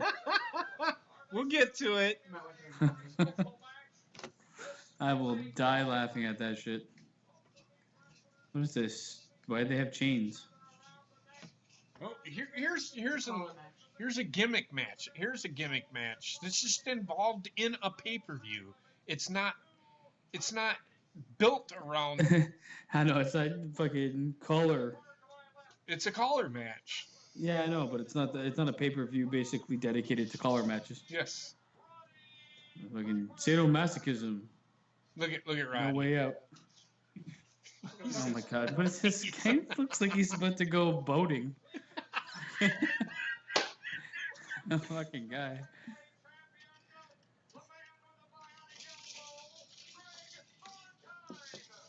I don't know who the manager is, but he looks like he's like, I do not want to fucking be here, dude. Why am I here? This Why guy's am I like- doing this? Why am I having a fucking collar match? Greg Valentine is like, I don't know if they've got a collar big enough for this neck that I own. Fucking hell. Jesus Christ, dude. He's got like neck and his head gets smaller as it goes up Right? from his neck. Fucking Right? He's like, I'm choking. I'm choking. I'm choking. not possible. It's like, come on, we've seen your neck, bro. There's no way you're choking. Bobbit, what are you thinking so far? Good talk. Not bad at all, man. Really, really fucking good. I would say it's really, really fucking good, but it's entertaining as fuck. Look at this fucking cabana boy he's got with him. Like, afterwards, I'll snort the That's- fucking sunscreen off your dick. That's Cotter from when he was in high school. That's before he got welcomed back. Crack. Oh, I see what you did there. Jesus Christ. Took you a minute, didn't it? I Yeah, don't- yeah. God damn it. I don't know who the guy is in the tie next to Greg the Hammer Valentine, but it looks like his brother. I don't know if it's related. Greg the Nail Valentine. Oh man, this cabana boy looks like he sunscreens up his asshole before going back and getting plowed. Alright. Oh, God. It's gonna be okay. You're not beating that neck, first of all. There's zero chance. Oh, I see what they're doing. They're playing tug of war with their necks. I don't. look at Roddy You're Piper. allowed to use your hands, people. Come on. This is neck-on-neck violence. Neck on neck. This is Oh. one match where we do not want to touch dicks. What? Like, I mean, there's okay. Finally, Roddy He's Piper like, grabs he's, the he's actual like chain. if I do He this, doesn't understand. if I do this, he's not going to be able to pull me anywhere. If I do I know. this, Oh my god, I love it. And he's gonna beat him with the chain. Watch, beat him You good. got jump rope afterwards. Is there spikes on the inside of the thing? No. no, because then fucking Roddy Piper, his fucking head would be on the fucking mat. Greg the Hammer Valentine would be dead, man. His spikes would be in his neck immediately. We can't close it, sir. Now they're gonna beat the shit out of each other with the chain.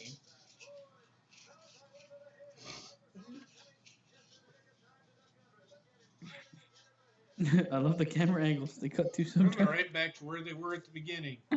Random shoes. Greg's like, God damn it! You can't even blame the camera angles on Kevin Dunn. I guess that that camera angle was a botch in my mind. So cheers, JP. Fuck. I was hoping you'd miss it. I missed nothing. Oh, look, they're like, why are we doing this? Why are we doing this? We don't Oh, know. they're gonna get right back into the same position that they No, were. there we go.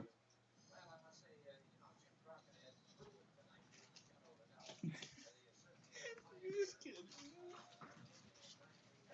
I have half the energy. He's got some fucking helmet head hair though. Jesus Holy shit. Helmet Christ. hair. You know those like things that like women, I mean, back in the day, women would go in as like a cone that goes over your head. I imagine that's what your hair would look like afterwards. Watching you.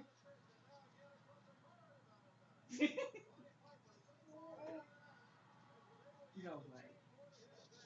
Please tell me it's the way she's sitting, but her foot's already flat on the floor. Yes, it is. Oh, right in the No, penis. her foot is flat on the floor. We're gonna have to raise that up then before this weekend. That's because she's stretching this thing out. It's fine. Oh, now they actually are beating the hell out. Now they're. Oh, he's using the elbow. Didn't Greg the Hammer Valentine have a figure four leg lock as well? He's He did. one of the proponents of that. Yeah. Only time will tell. This is an era of wrestling I know jack shit about. But I'm learning. You're learning. Oh yeah, I am too. This makes me want to watch my Randy Savage match DVD. Now, if this was real, and I'm just gonna throw this out there now, his eyeballs would be crushed. I mean, if this was real, the fucking neck of Greg the Hammer Valentine would have already killed him. Right? Jesus, man. This guy's all neck. He is. I like Greg the Hammer Valentine though. Yeah, he's not worker. bad. Great worker. Oh, good God. Now imagine if somebody. Oh, Roddy Piper. Great psychological. Like, look at him, man. He's fucking Wrapping it around his face. Right around his fucking nose, man. That fucking hurts. It's definitely gotta hurt.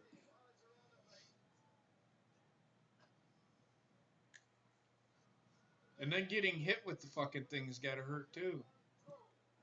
I'm surprised if we don't see blood this match at some point. Oh, you will. I think you do. If I remember right, you do. But at least they're using the gimmick, I guess, properly. Because I've seen Hell in a Cell matches where they just basically fight in the ring and outside the ring and throw a guy into the cell a couple times and then it ends. Yep. Or the gimmick is throwing him off the top of the fucking cell. The problem is it's overexposed. That match should not happen very often. No, I agree. I mean, not even once a year. Oh, I agree. It should be once every like 3 years or something that happens. Yeah. I'd say the same thing for a couple matches, but I think the Money in the Bank should be part of the part of Mania. I agree. I am a proponent of that. Greg the Hammer Valentine is bleeding, by the way. Yep. Yeah, it was only a matter of time. He's bleeding pretty good too. He's got that Ric Flair hair. Oh, now Greg the Hammer Valentine is choking out fucking Roddy Piper. Who's wearing a collar.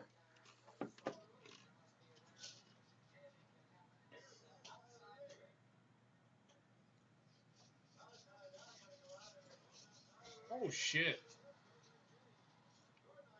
Oh, great. Now my internet's starting to shit out on me. He's beating him like a rented mule, Maggle. Right. Just throws chairs at him. Hey, it's Roddy Piper. Oh, there she goes. She's starting to get tired now.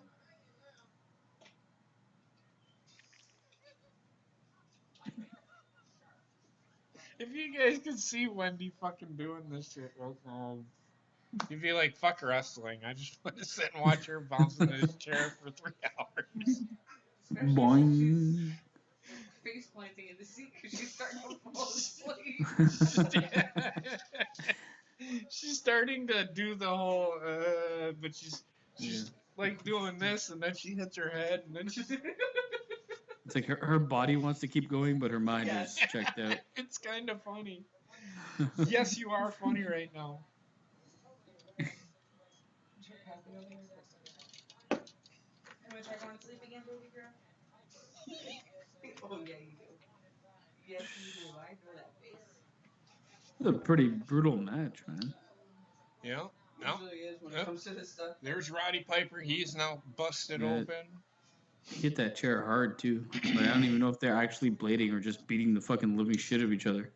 So if you've looked at this so far, 3 of the matches or 4 of the matches have been blood. There's blood has been drawn. Yep.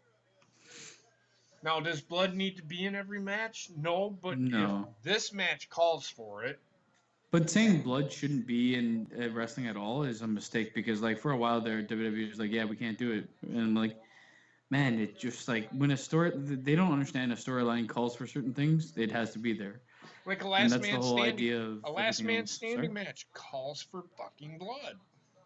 Yeah, and I mean, no holds barred or like a street fight. Street fight to me calls for blood. Yep. Because if you're gonna be hitting each other with fucking everything under the sun, you should be bleeding. Yep. Let's be realistic about it. You can't take 18 chair shots and be like, yeah. Well, then again, they only take them to the back. So Yep. I never understood why they can't just take them and put their hand up. Well, it's not even that. I mean, throwing a chair at somebody can fucking bust you open.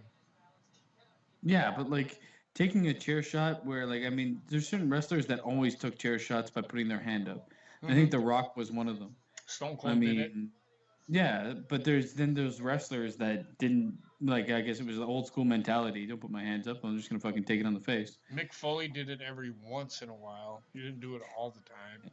Well, I mean, he normally took chair shots just straight up, and so did JBL and Eddie Guerrero and those guys. But I would say Chris Benoit, he never put his hands up for anything. Mm-mm. Yeah, he did. He did not very often, but he did put it up. Like, there's a couple of times where I seen him do this when he took a chair shot or whatever. But that was also in the era where they used like weapons way too often. Yep. Like now I think with the way that they actually like use chairs and shit like that, you can get away with them putting their hands up and not causing concussions. Right.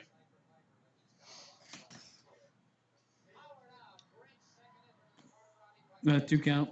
Yep. This match is almost over. It's probably about Bloody as fuck. 10 minutes left. I gotta release myself into the toilet bowl. Okay. But I'm gonna wait until the match is done. Two count. Yeah, because there's a promo in between this next match and the next match after that. Well, there's been a promo in between every match, which is kind of good for. The one thing I don't miss is them fucking doing those promo packages. I'd rather have it be like a promo being shot in the back at the time. The vignettes.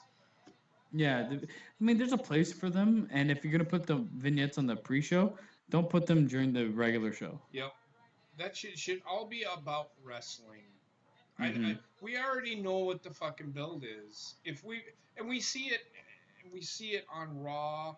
Well, you see the vignette at least 5 to 6 times before the event actually takes place. Yep. Agreed. Oof. I mean, this is pretty. I mean, if you saw this nowadays, you'd be like, "Holy shit, this is a pretty brutal match," especially for a match that has 2 men wearing collars. Mm-hmm. 2 men who look like assholes with collars around their neck. This looks like a S&M session gone wrong. I know, and they're wearing almost the same fucking uniform. It's like 2 blue short sons of bitches beating the shit out of each other with collars around their necks. They're probably gonna pound after this. But you know what I mean? It looks like an S&M session gone wrong. Depends on who you talk to. He might have gone right. I thought you were gonna take it in the butt. No, you were. Now we're just gonna fight over it. I know. Nobody's taking the ass anymore. I'm just gonna fall on the ground with floppy dicks.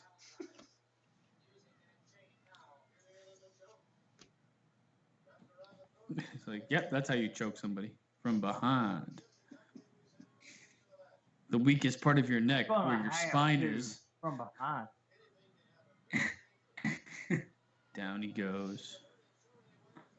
And if you look at the ring, there's blood all over the fucking ring. Yeah. Look at it. The ring looks fucking disgusting. It's like sweat and blood and probably God knows what. 2 count. Wow, it looks like my last sex tape. 2 count. Two counts. Oh God.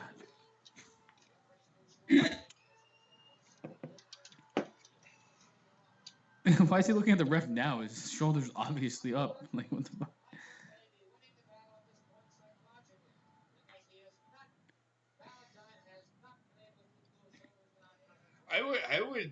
I would say this that Roddy Piper and Gordon Sully just said it.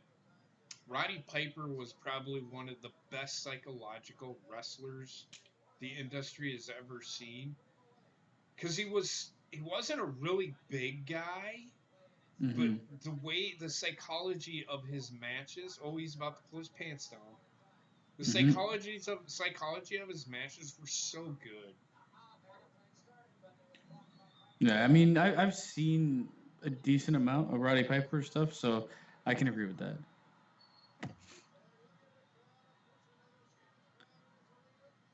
I love these fan shots. Oh my God, what's wrong with that guy's head? Some of the fan shots are pretty good, but I mean, they're also cutting to a fan shot. I want, and when it gets to, I want everybody to listen to the crowd. The crowd is not sitting on their fucking hands. It may look like it, but they're not. You can tell there's they're not cueing the music or the sound in. It's actually that crowd. Yeah, you can tell the crowd's invested, and also like they don't cut to the crowd in the middle of the action. It's like he just did a suplex. They're lying on the ground. Let's cut to the crowd for 10 seconds. I don't know how WWE ever fucks this up, where they all of a sudden go to the crowd at the most random moment. You just said it. They're trying to make it random, but it's not random if you're doing it in the middle of something that's really big happening. You know what I mean? WWE has just become too big to be good, and that happens to pretty much every company out there. Yep.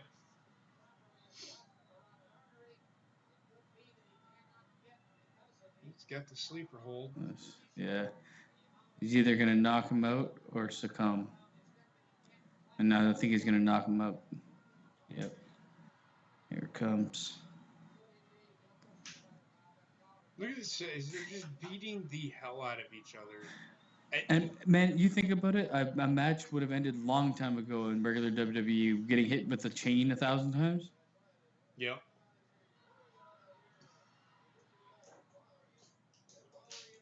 I think probably like Stone Cold and Mick Foley and The Rock might have gotten away with doing a match like this and lasting as long as these guys did. Yeah, but it's the last people that you would ever see. There is no fucking way that fucking Roman Reigns or Seth Rollins or fucking as soon as you see Ambrose, blood, they're basically done at that point. Last as long as these guys could. There it is. There's no how many finishers have you seen here as well? I've yet to see. They basically get in there, they brawl, they do holds, they beat the living shit out of each other more often than not, and then the match ends with a regular move most of the time. Agreed. All right, give me 1 second. I'll be right back. I gotta release the dragon.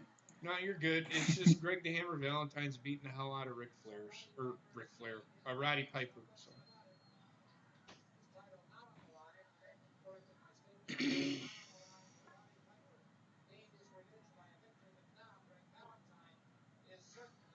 And with that said, I'm just gonna take a little intermission. I gotta pee. Heather, you can sit here if you would like. Heather's gonna sit here for me. Trek, you can talk if you want. You know, you don't have to figured out how? be mute. You don't have to be mute. You know, Bobbit, you too. You guys can talk about what you're seeing and what you think, and I'll be right back. Cool. Uh,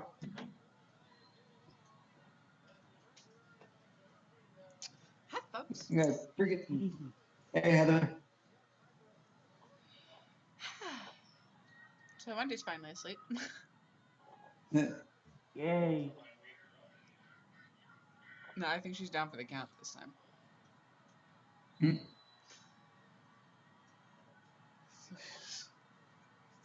That was funny as shit when he was laughing at her in the chair. Yeah, I know. I almost peed myself recording that.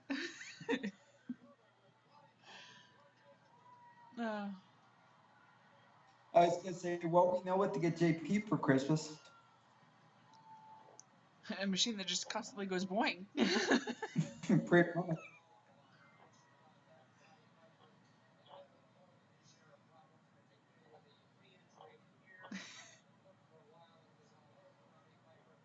Man, they don't do matches like this anymore at all.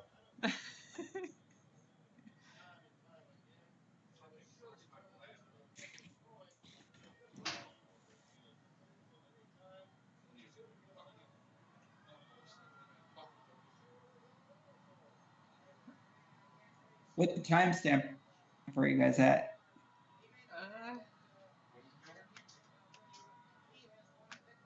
He's asking what timestamp we're at. 1 hour, 31 minutes, and 16 seconds. Okay, cool. I'm Brack. And Heather is better than ever. Anyway. Right. Nice. Brack Mass. You're welcome.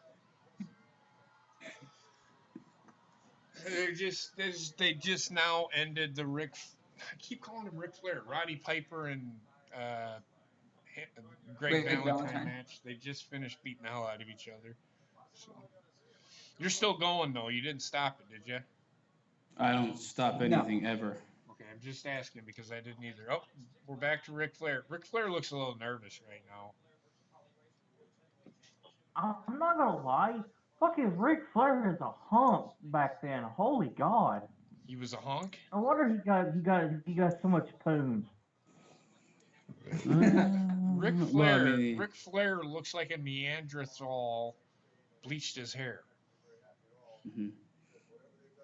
Yeah, like look at those. Those eyebrows are fucking monstrous. He bleached his hair. That's not his real hair. Well, it's his real hair. It's just bleached his bleached. asshole too. He needs to bleach his eyebrows to. I'm fucking get them waxed. Dear God, talk about bushes. He needs to bleach his skin so he becomes albino. But I think he did bleach his hair for this match, and there's a reason. You'll see why. Because he wants the blood to show up in his headdress. He bleeds. He does. He bleeds in this match. That's a spoiler. That's not what do you call that? I mean, it's not a spoiler saying Ric Flair bleeds in this match. That's a spoiler. It's like, man, I think Ric Flair bleeds fucking brushing his teeth.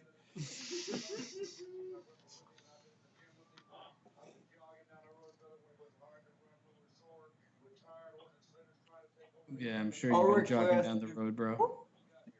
All Ric Flair has to do is go woo with his hair and his forehead pops. Wadley McDaniels is the same way, man. Yeah. Look at his fucking forehead. You could fucking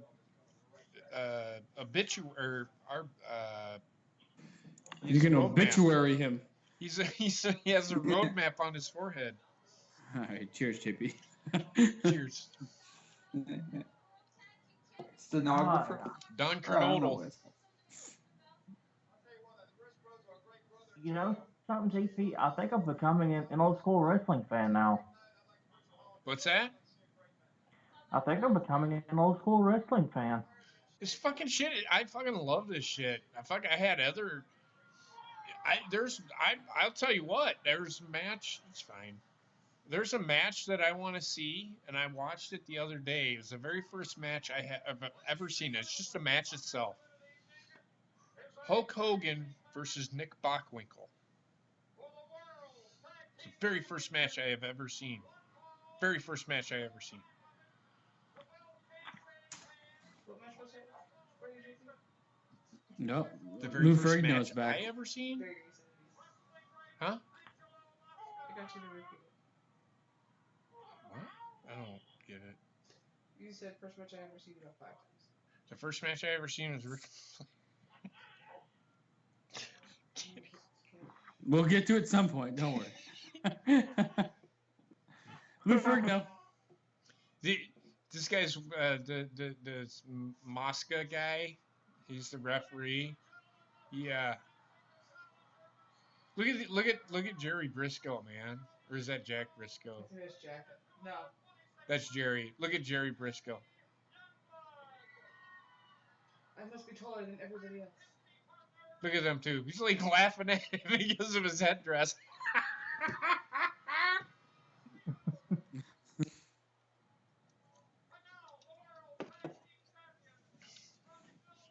Okay, so it's a tag team match. That makes sense.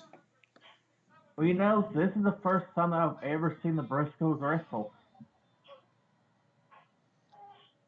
Not the younger versions.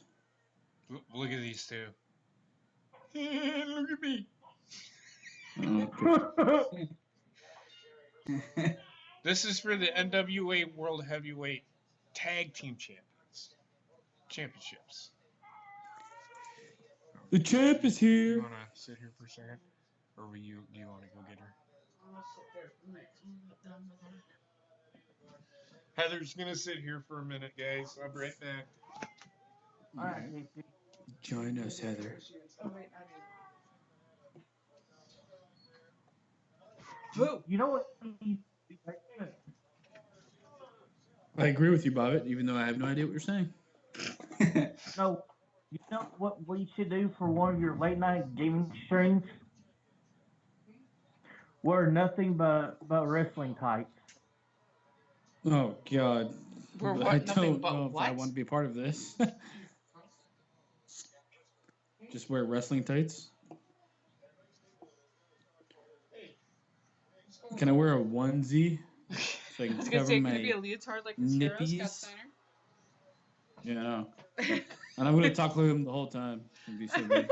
God, it's being a third 33rd chance to win a chance. leotard. Fat asses. That is so amazing. Carry the one.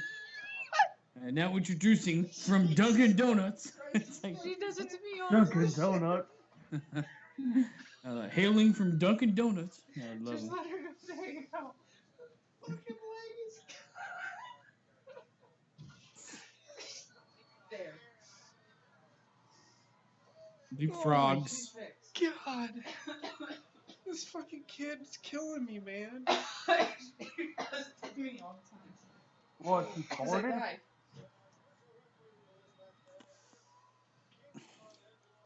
She has the almighty push. She Ric has Flair a bigger push than Becky Lynch does. Ricky Steamboat and Ric Flair may have had the greatest matches, but Ricky Steamboat's wife killed his run. Yeah. How? She wanted him. She wanted to be at a ringside with him all the time. No, it's not even that. Like, she would not, if it didn't benefit her, She didn't want any part of she it. didn't want him doing it. Right. That's was one of- bullshit. Huh? She That's Yoko Ono him. bullshit. She pretty much Yoko Ono'd him. Like, his world title run, it had to be about her, not him.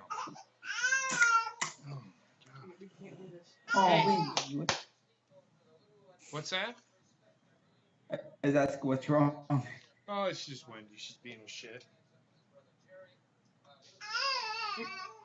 You know, that is complete bullshit. What I just said? Oh, well, about Steamboat's wife. Well, that's the way she was, man. I don't know anything about his wife. Protect yourself.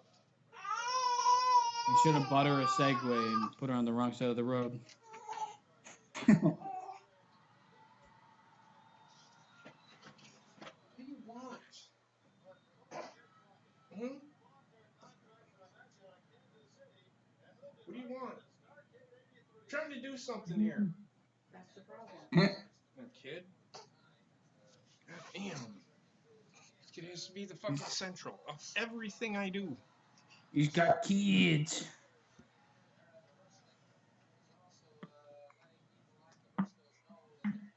Are you happy? Yeah, apparently. Good Jesus. Fucking Christ. I don't know what that was. Sounded like summoning a fucking antichrist. What's that? Whatever that sound was, it sounded like you were summoning the antichrist.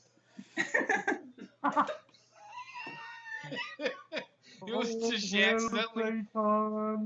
accidentally hit the cup that I have my drink in. She almost knocked it over.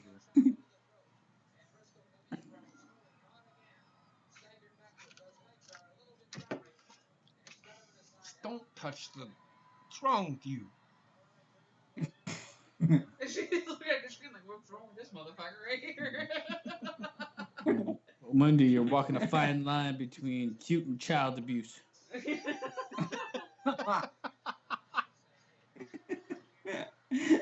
Go to sleep. GTS. Remember, folks, She just had that. when you want to wash your hair and cut out calories, use diet shampoo. I have no idea what you said. All I heard is diet shampoo. Diet shampoo. I don't even know what that means. I've got too much hair. Use diet shampoo. Gonna have to. I'm gonna have to. That's what he says when he goes home and his wife's like, I'm not in the mood. Well, my dick is. And it's gonna have to be inside you. Buried alive match, bitch. It's a tag team match, player. Oh, God. Teddy Long shows up in the bedroom for some reason. Well, Sean McCool's like, yeah. what the fuck?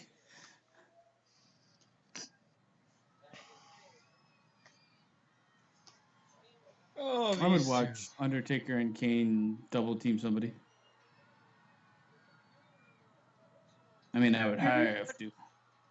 Could you imagine like the Undertaker and Kane like a tag a team and Michelle McCool in the bed? I mean, I can imagine it, but do I want to imagine it anymore? I don't know. The guy just got all of his hips replaced. The other guy is a governor, and the girl could moves like a fucking epilepsy victim. Epilepsy victim. So I probably watch it. Can't be any worse than Sonny's. Yeah. She tooted. I think at some point in time she should have changed her name to Sunset. Don't look at me. Your mom's the one that shook you. Kid's got fucking shake baby syndrome over here. That's how children die. I'm not gonna lie. She grabbed Wendy. Why don't you sleep? Well, you keep grabbing me and shaking me, I'll sleep forever. Jeez. Apparently, Wendy looked at her and said, Don't test me, bro. I'll kill myself right now. No.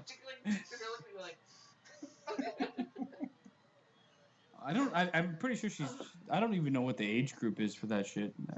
What do you mean? Shaking baby syndrome? Like, you grow right out now, of it eventually, don't you? Because people can shake me all the time. I'm not gonna die. You could shake her. I got shook. I got shook a couple of times.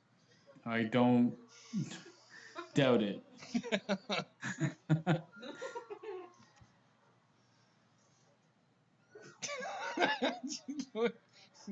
I don't know why you're showing me this. trying to do a fucking show over here, and she's doing the fucking shaking baby syndrome with her over here. Her cheeks are jiggling. It's. I'm that level of drunk. Apparently. I mean, it is a lull in the count. match. You got that 2 count. Fuck. You got another 2 count. Another one. Oh, another 2 count. Fucking A. Another 2 count. Like just How many fucking counts 2 for the counts? rest of our lives. How many do I have? How many You gotta do 3. God 3. damn it. Triple suplex to your mouth. Oh, Jesus. Triple shot. I don't know what your fascination is with shaking her and watching her cheeks jiggle, you fucking sick bastard. Because eventually she looks at me and just sits there and just goes. Eventually, you live long enough to become the villain. She's looking at her like, dude, you're giving me fucking brain damage. Well, she stopped making noise.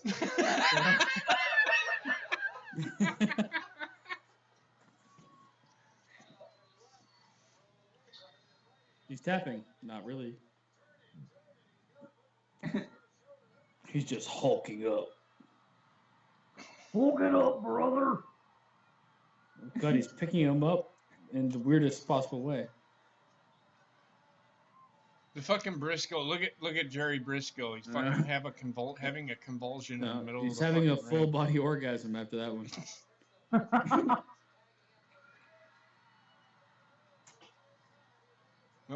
Gerald Briscoe or Jack Briscoe. I think that's who that is. The other one's Look- Gerald, right? Jerry Briscoe is one of Vince's His goons. face is like never changed, so I know what he looks like, even in the past. Yeah, Jerry Briscoe's out of the ring. Jack Briscoe is Yeah. in the ring. Jack is the oldest one. He's a former world heavyweight champion. I think this guy might have made a mistake with his name when he called himself Youngblood. Yes, you are correct. You are correct. Because he's not young. Unless he just That's like like does giving- something with Youngblood.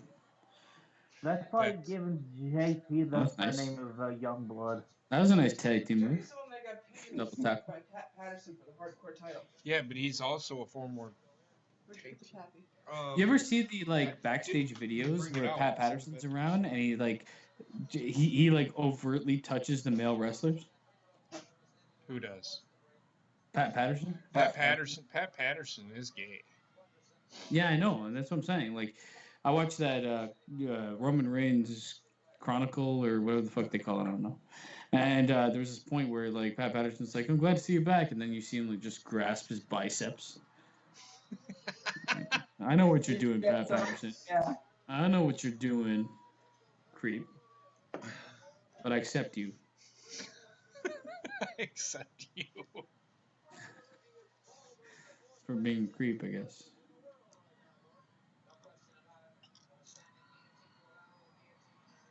Two count. God damn it! I just took a fucking drink. Well, now you're just gonna have to take another one. I did.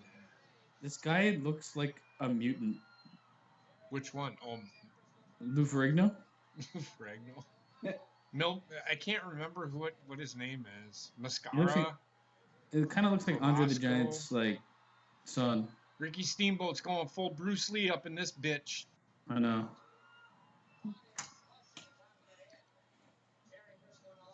It's one thing I never understood. What was the reason behind the steamboat thing? Did his dad own a steamboat or something? I don't know. He was born on a steamboat. He could have been. He could have been. It was Maybe because because- he has hoops on women's chest. Sure. I don't think that has anything to do with the steamboat. That's a Ricky, Cleveland the shit on your chest boat. No, I think steamboat is like a workhorse type of Okay. vehicle. So Okay. maybe that's what they're going with. All right. I don't know. I also will never know because I'm not willing to Google it. Unless Trek Googles it. Throwing it out there. You're never going to get it back. I hope not. Oh, now they're starting to beat the fuck out of Lou Ferrigno. Oh God, not Lou. He didn't do anything wrong. You don't want to make him angry. Oh, okay. Sure Well, they you're gonna did. make They him counted paralyzed. 3. He counted 3 on the Briscoe brothers. They lost their tag team belts. Well, they shouldn't have stayed down for 3. That's true. Everybody does the figure 4. This is what I'd like though, when like moves were kind of like, certain moves shouldn't be off limits to other wrestlers. A finisher, yeah, I can accept, but everything else should be kind of like universally used. Oh God, that was not supposed to happen. I don't think. I think that was a botch because I think you're supposed to catch him.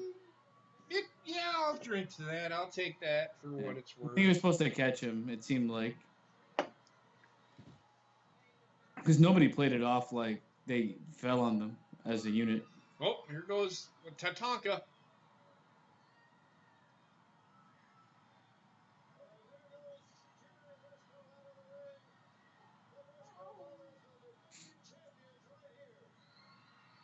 It's young blood. Nope.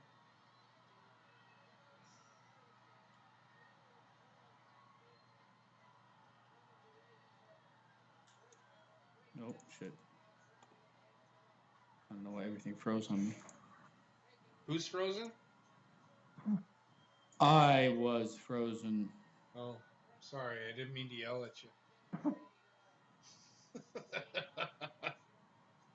How dare you in my time of need? I apologize. Oh, it's Big Hat. Big Hat, no brains. That guy, why is his hat so high on his head? On whose head? The guy in the audience, the fan member. Oh, I don't know. It's 1983, basement.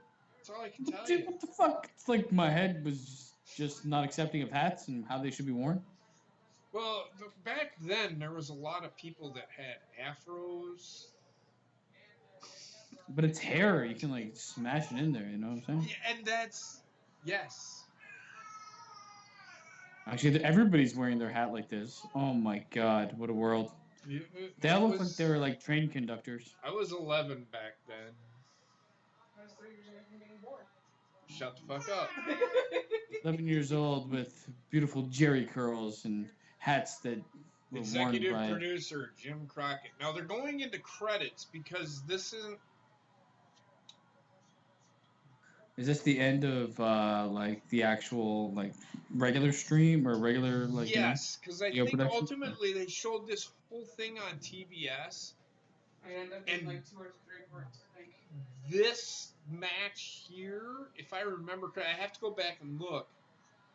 But the final match was not shown because it was, and they made the World Heavyweight Championship that much more important because they didn't show it on fucking TV.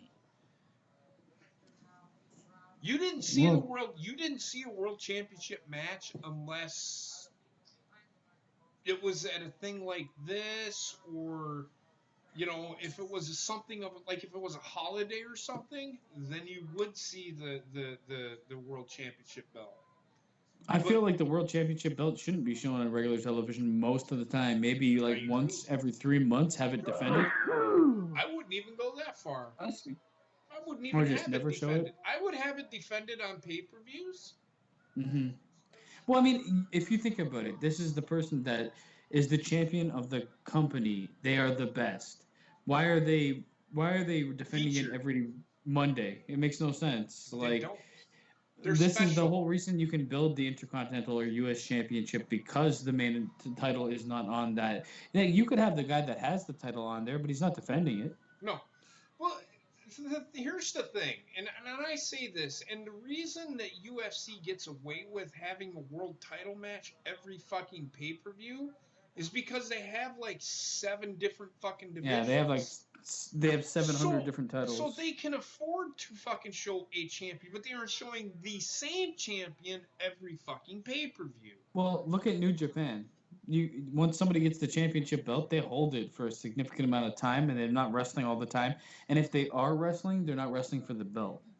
Right, unless it's something, and they use the title to tell a story, even though Tanahashi won the title, and like 2 months later or a month later, more or less, they took the title off of him and put it on Jay White because they were building Jay White anyway. But Tanahashi was hurt, and I got that from Gina. But Apparently, the report came out that he was hurt, but ultimately they were going to put the title on Jay White. But Jay White wasn't ready for that moment because he was involved in another feud or something. He was involved in a feud with somebody else. I can't remember who it was. Okada. I mean, the So whole purpose of like a title is to enhance the storyline. There is no other purpose except for that in my mind. right. Oh, Charlie Brown's gonna talk. Oh god. And now he's wearing fucking spandex or something. Oh no. Oh, and now he's kissing him. Okay, well. Why does he have a woman bottom half of his body? I have no idea. Like his jeans are open and it just looks like he's sporting vagina. Right? Here, look at Roddy Piper. The future is the youth.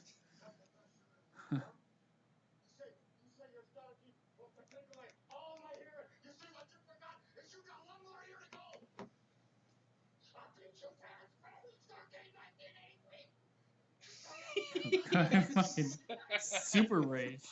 It's like fucking psycho, man. I beat you in the middle of the ring. God damn it! This guy, he's like, I gotta fix my nose.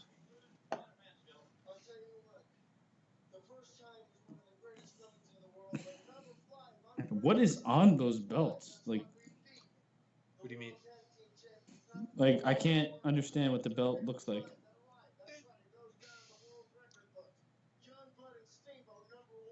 You ever open like a caramel bar I don't and a know, golden but wrapper? it could be no.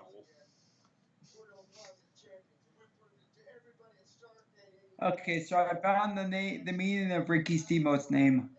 Okay, Okay. please elaborate. It was Eddie Graham gave it to him because he resembled a Hawaiian wrestler named Sammy Steamboat, and Ricky Steamboat's real name is Rick Blood. He thought it was a good name for a heel, but not a babyface. Okay, that was horribly anticlimactic. I thought it would have much as like you look like this guy that nobody knows. Like holy fuck! It's not a U-Trek. It's just in general. Like I thought it would be like something. You know. Fuck it. No, I know what you mean. I will give Trek this. He came in all fucking excited to fucking tell us what it was all about. I mean, we asked him to do it, so he did it. I mean, what are you gonna do? Yeah, he's cheers to you, Trey. No problem, guys. Bob and Gordon. Eventually, I hope at the end of the night these guys just open mouth kiss each other. I know it's 83, but you fucking just Gordon Sully, man. I am drunk, and right now I'm excited to see this pay-per-view end. Fucking Gordon Sully is so great. okay. Well, I have multiple beers left, so we're gonna have to up the ante here. Okay. Outside of the 2 count, what else can we include? And I'm gonna ask Bobbit and Trek before I ask you. Now, What else can we include keep for when in we mind drink? that this match is a cage match. Okay. Alright. So Every woo, take a sip. Bob it. It's Ric fucking Flair. We might as well just fucking have a fucking straw to our fucking mouth. yeah, just pour it all over me. All right, Trek, you got an idea? You got an idea here, or are we still stuck in Steamboat? Every time Ric Flair does the Flair flop, you take a drink. Does the Flair fuck? What the hell is that? The Flair flop. Oh, wait, the Flair walk? You mean? No, you know the what do you call it? Whenever he takes his bump, The overdramatic bump. Oh, okay. Okay. But are you also taking that into account that he takes backdrops on his hips for some reason? That's like a flair thing. I don't know. Oh, that's true. Yeah, I see He that one. does. That's actually a good one. How many So times? anytime Flair takes a move like he's Ric Flair, oh my God, we're gonna die. Well, the backdrop, I could go for Yeah. every time he does that hip where he lands on his hips. I'll take a drink for that. I don't think it happens that often, but it does happen. I'm sure. The woo, I don't. I'll go with the woo. Fuck it, I don't care. All right, might as well get blasted. Do you guys got anything else that you can throw at us to end our lives? Um, let me think. I have to remember. What does Harley Race do? Like, I've never really seen this guy. I'm sure I've seen him wrestle, but like, He's a methodical wrestler. He's not really technical. He's a brawler kind of guy, but okay. he's very methodical about how he wrestles. It's hard to explain. He's like Triple H in 1983. Okay, do you want to like? I don't know. I think we're good, but I was gonna say anytime anybody uses the cage, which we're at that point in time, all we're doing is drinking, in my mind. But that's up to you. I don't think they use it as much as you think. All right, so throw that one in there. Okay, I think we're good. I I think we're fucked. I think it's over for us. Barbara, take it away. Barbara, take it away.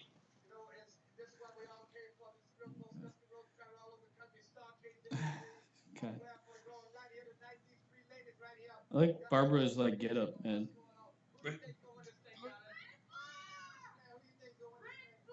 Okay. Jesus fucking Christ. I'm 15 and I'm being hugged by Dusty Rhodes. Mm. Dusty American Rhodes dream, has baby. really feminine hands. Yeah, last time.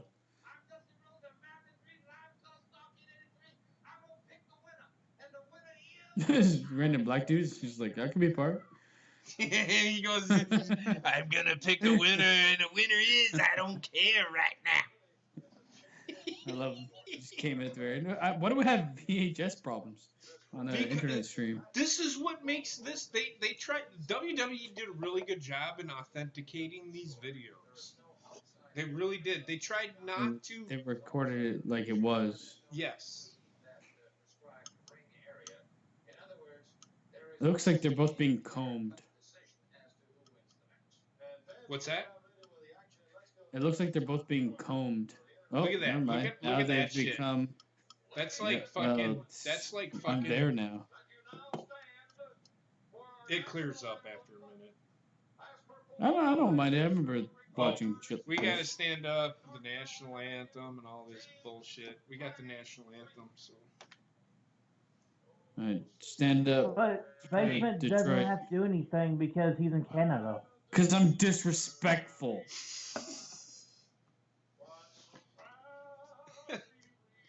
I'll be right back, y'all. I'm gonna go fill up my glass because I may die. That's disrespectful. Okay, well, stay alive.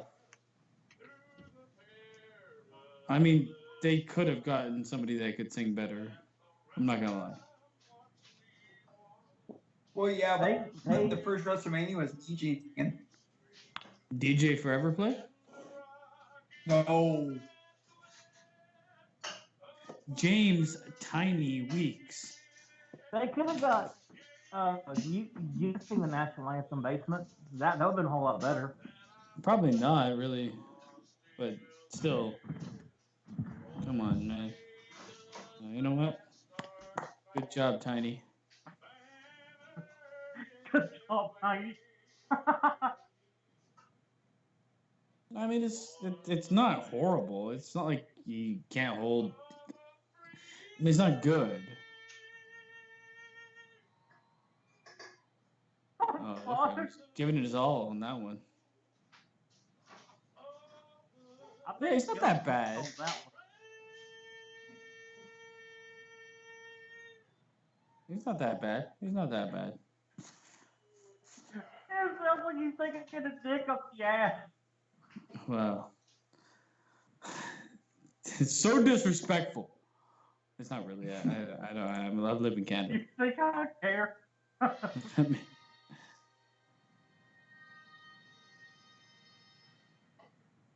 Dum dum dum dum dum dum. You know, it's good when you got the disco ball. I know. Look at this. They put effort into this motherfucker. I don't know what they're showing, but I think I might have epilepsy. So, this Came is back in its orgasmic. most plain form.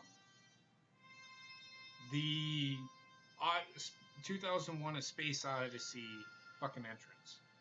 Yeah. It's beautiful. Look at the laser I mean, lights. I don't know what I'm looking at, but No, it's laser lights. That's all you're doing. That's all you're looking at. it's like UFO footage, found footage.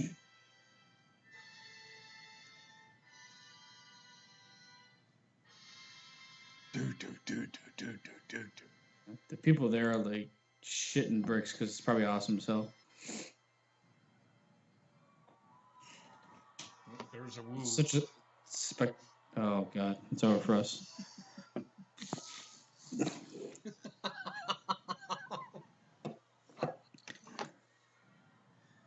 just.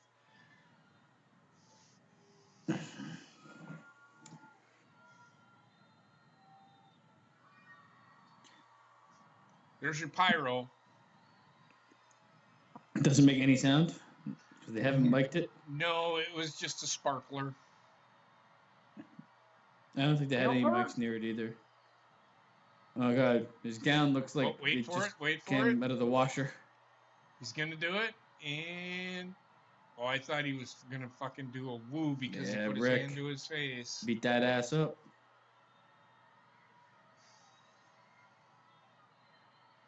Look at how just the entrance. There's no. Look at this. He's walking through the crowd. Yeah, this looks more like what you'd see in like UFC or something, but hey, he's got Goldberg's entrance this time. Oh, she kissed him on the face. Yeah. I'd accept that too. I would too. She was kind of cute. She had weird hair, but Well, they all had weird hair back in 1983. yeah, but it fit her face, you know. He probably screwed her before the show. Yeah. Well, I mean, maybe not. I don't know. It was a different time then. He's got that like flying squirrel look.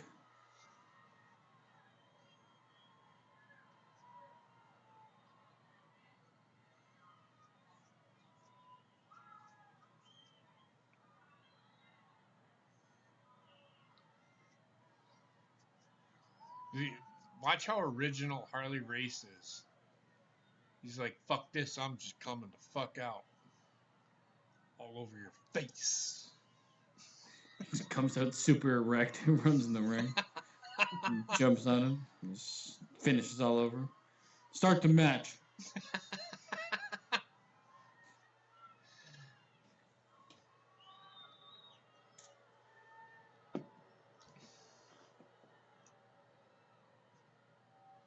I like the lighting though. Yep.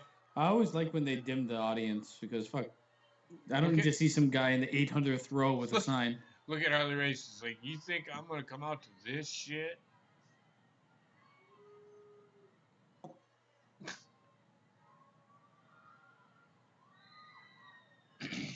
Alright, come on, Popo.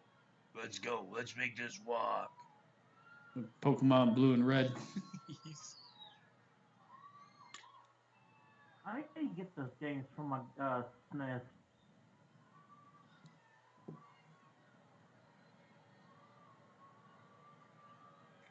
Harley Race is so good at the psychological fucking mind games too, though. This is psychological mindfuck. What? This is psychological mindfuck. Uh-huh. He turned into Daffy Duck or something. He turned into something. Goofy, a psychological mind fuck. I love you, Pat. I love you too, Mason. Look at Ric Flair. That's Ric Flair, everybody. Ric Flair. I'm pretty sure I just saw Matthew McConaughey in the audience. Fucking, I drove here in a Lexus. I've been driving Lexuses since Lexuses were BMWs. Fucking guy. Lexus. No, he does Lincolns. Whatever. They're I've been all driving the Lincolns since same. Lincolns were Lexuses. Lexuses. Lexuses.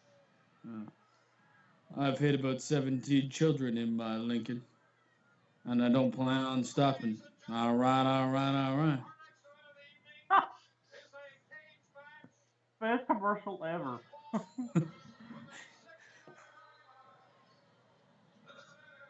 It's my fault because I'm loud. I can't help it.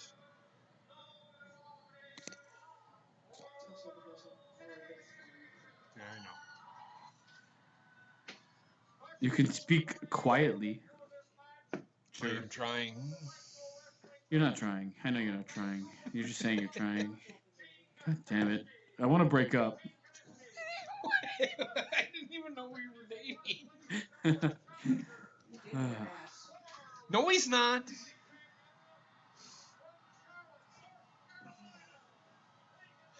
I do want to know one thing, and I don't think I know. I don't know how he became the #1 contender.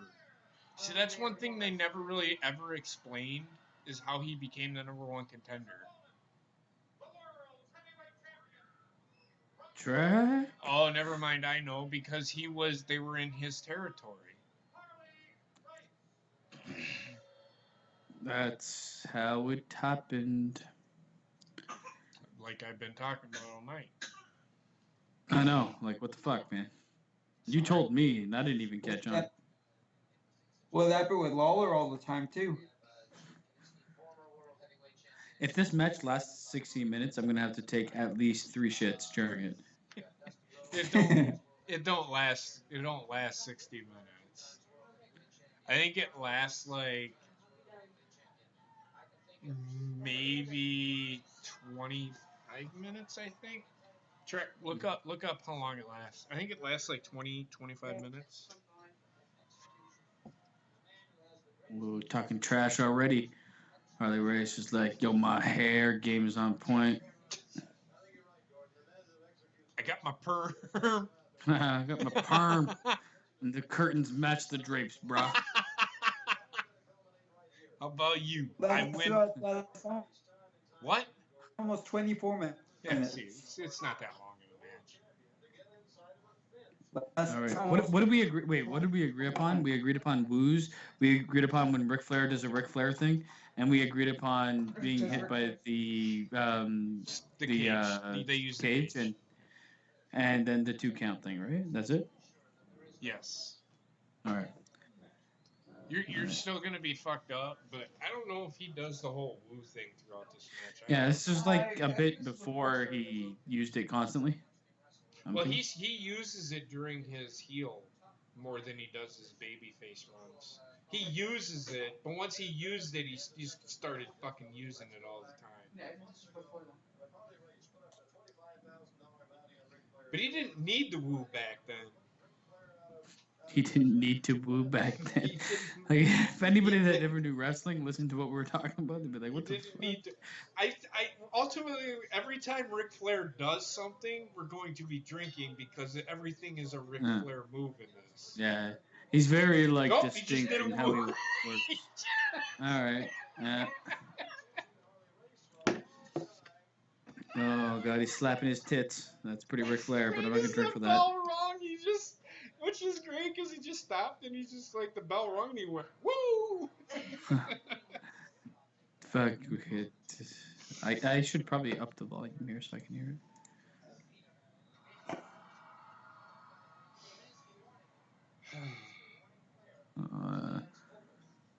it. 18 to 20 woos later. I know, right?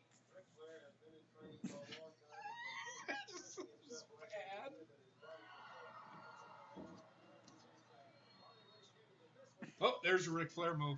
I mean, they're all Ric Flair moves. Fuck. Okay, well, I'm just gonna continually drink until I'm dead.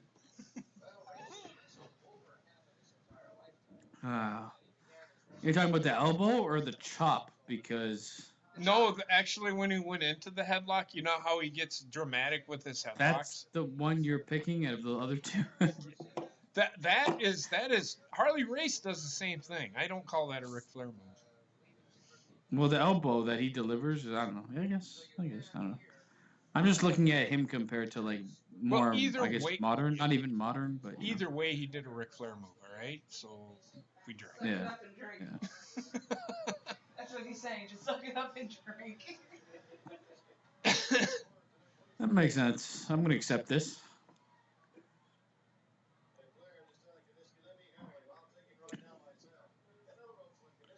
Oh, Gene Knitsky, he's a former world champion. He's a referee in this match. Yeah, he's got a face that looks like it's eaten knuckle sandwiches for the majority of its life. Yeah.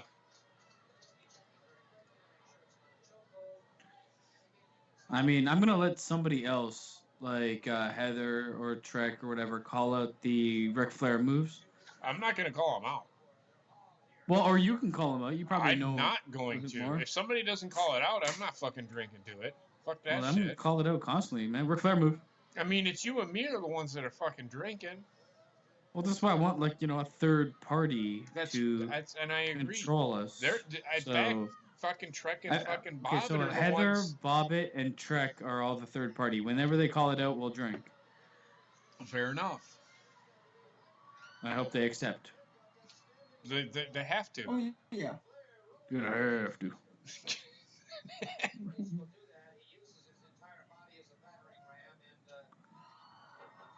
Well, I'm gonna take a drink because you did the chop. Well, we're gonna die, my friend. You guys are failing like miserably over there. Over there, wherever you are. I'm behind everybody. Did Ric Flair do a back chop for you yet? The match hasn't even started for me yet. Oh my god! He's like at the beginning of the event, watching the Assassin 1 and Assassin 2. Neither of these guys look like Ric Flair.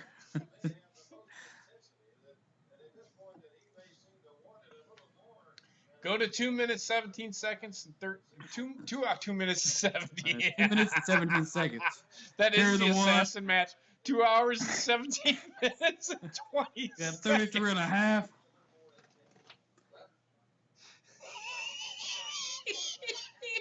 This is gonna be a great series of fucking videos. That's all I got to fucking say. Yeah, and I'm gonna be here with you folks for the whole thing. Yeah, and one day we're gonna get you drunk on Mike's Hard Lemonade.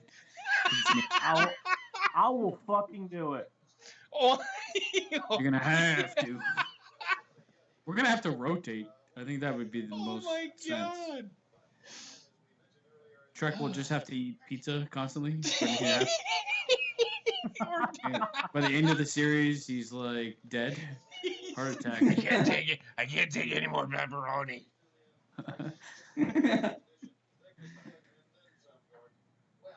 There's 2 count. Oh, yeah. Yeah. Look at the referee. How he's getting under there. He's checking.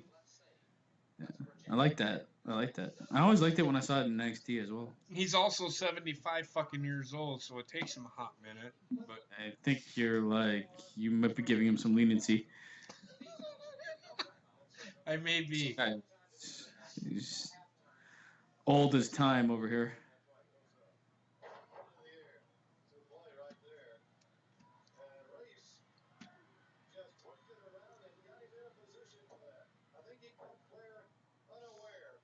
Look at referee gets right up in there, man. I gotta put my hands under all of his shoulders. 2 count. That was a 1 count, wasn't it? Or was it 2? That was a 1 count.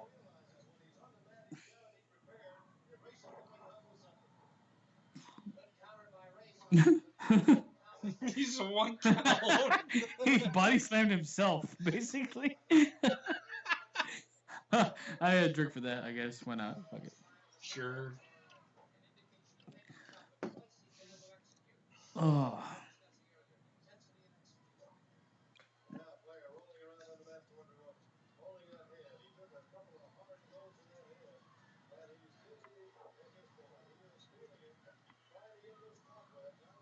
Right in the neck. This is also what I like. Like, yeah, it's a gimmick match because it's a cage match, but they haven't used the cage at all. They haven't touched it. Not yet. You know what I mean? They should do this for most matches. Like, make it start as a wrestling match. Look at Knitsky. Why? I guess there's. I mean, it's a cage match. Is there rules? Yes, there is. If the referee says break the hold, then break the hold. See, this is where. It was the ref that decided, not the rules of the match, kind of. Well, deal? he established the rules of the match, which he got from whoever was booking. Okay, so if it's still a rope break, it's a rope break. Rope break. But if you're Ref. not, if it's an inadvertent use of the cage, then you can't disqualify. If that makes sense. It does. Not to me right now. It will here in a minute, because there's probably a few spots in this match where they should have. Okay, you're disqualified for being a dumbass. I've told you once.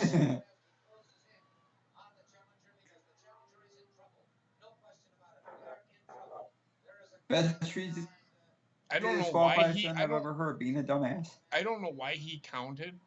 Nobody was doing anything. It's just he's 110, man. Give him a break. Right? Ooh, pile driver.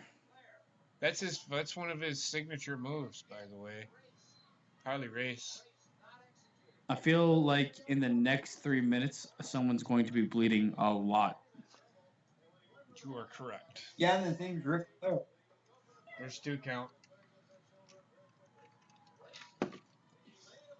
You're like a couple seconds ahead of me. That's it. No, that's fine. Mine froze a couple times, but whatever. It doesn't matter. Mine hasn't. I've been shocked that it hasn't frozen. Like, I always know it's gonna freeze anyway because Skype freezes for like a second, and then the shit freezes. Sometimes that happens for me too. It.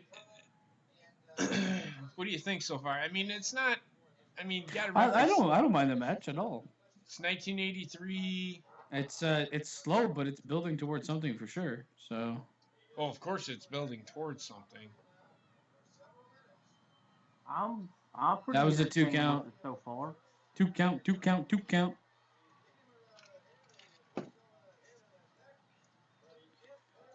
He's beating around the head. So right now, what if you notice, the guy, him and Gordon's the announcers, they're telling the story of Ric Flair's head and neck. Yeah. Because that's what they were trying to end Ric Flair's career with. That's why they're emphasizing the head and neck. That's the thing. Like, people don't realize how much of selling is put on the actual commentators. Like, you have to have the wrestler in the ring selling it, and then you have to have the commentators selling how they're selling it. Just use the cage, by the way. Yeah, true. I'm assuming he's bleeding. Not. It might be soon. No, It's got to be soon. Not yet. Here comes the cage again. Maybe no tombstone. No. No. Sort of 69 body slam. 2 count.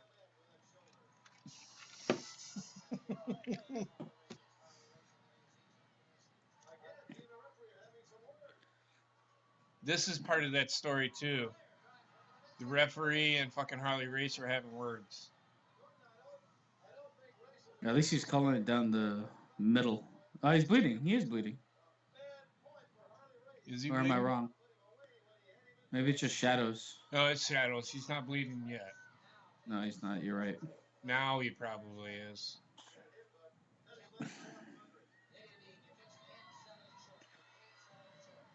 Typical Harley Race move right there.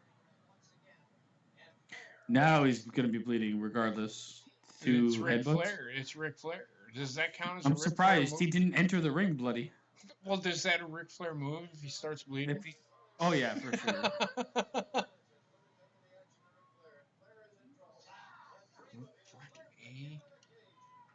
Yeah, there's the cage. Kicked him in the nuts. Is he bleeding? I feel like he's bleeding. He's not yet. Yep, he is. And Yeah, there's drink twice because he's bleeding.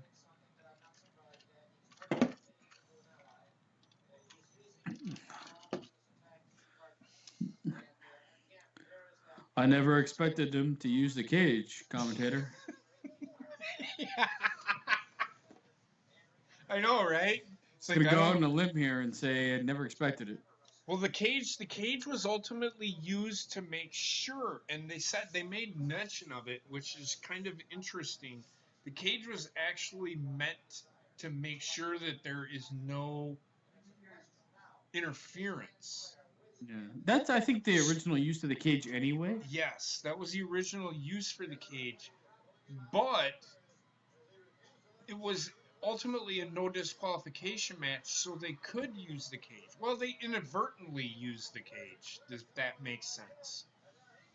Well, I feel like you can't make a match that's a cage match and outlaw the use of the cage. It would just be the worst match known to mankind. Ric Flair just so obviously. Ric Flair just did a Ric Flair chop. You gotta drink.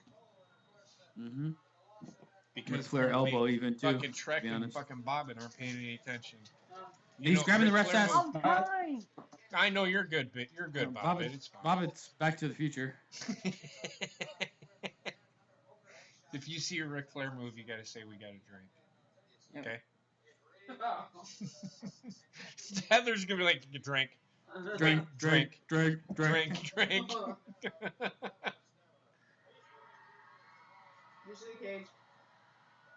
Did he hit his head on the cage? He did. I think he hit the cage.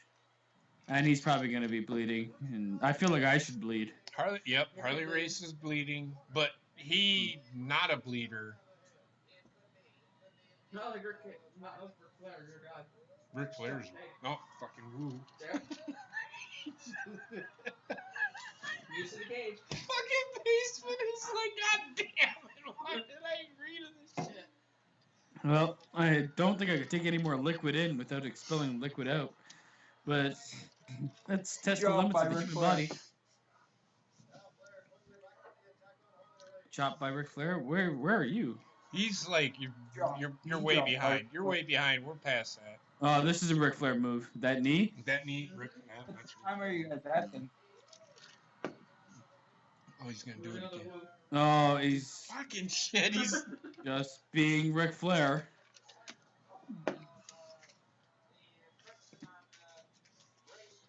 Oh my God, Ric Flair, you son of a fucking whore. That's not a Ric Flair move. That's just a move. Yeah, it's just a fucking pile driver. God damn it. Fucking But it led shit. to a 2 count. Thank God there's only like 10 minutes left in the match. Oh, Lord. Well, he broke his neck and he's dead, so I don't know.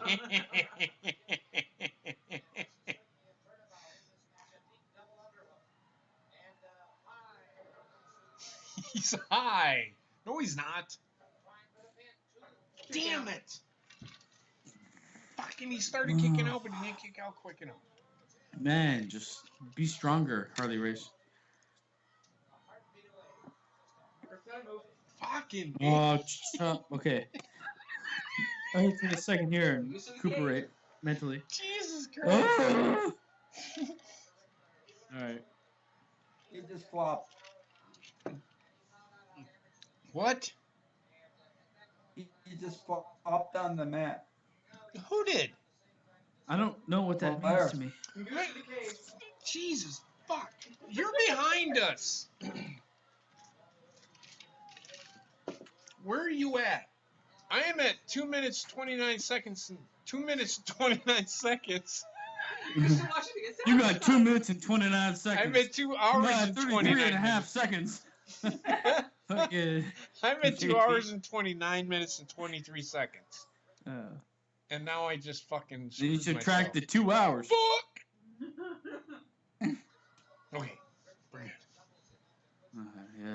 Yeah. Just breathe. Just breathe. Lamaze. Oh God, he's caging him. He's caging him. Yep. Yep.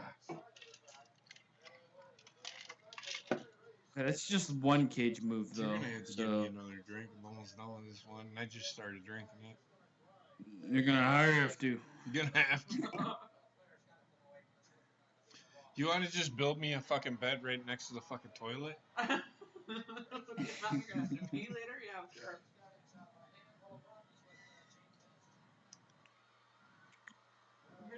Oh, there's the cage. I'll be fine. What's that? And cage. Oh, and a cage. Yep. Oh, Ric Flair's grabbing his dick. But he's not allowed to grab. What? The ref is like, come on, man. You can't stop him from throwing a punch in the middle of a fight. Chop. He slapped his hand like he was a schoolboy. Oh, 2 count. And 2 count. No, that's not a 2 count. Listen, he hit the mat twice with his fisticles. I think I'm gonna need some sort of apparatus to move from this chair. You ain't the only one. It's called a wheelchair. The chair wheel. Shut the fuck up. My chair has wheels, so So does mine. But here's the thing: I have a doesn't fucking work bouncy properly. fucking chair in front of mine. you just go in that. No. At the end of the night, you all hear is boing, and JP's like, eh.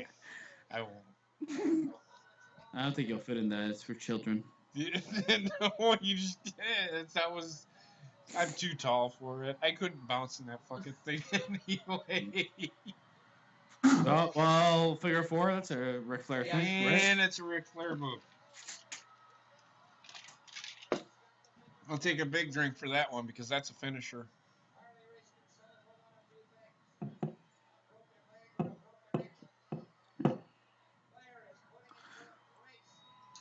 Oh my God.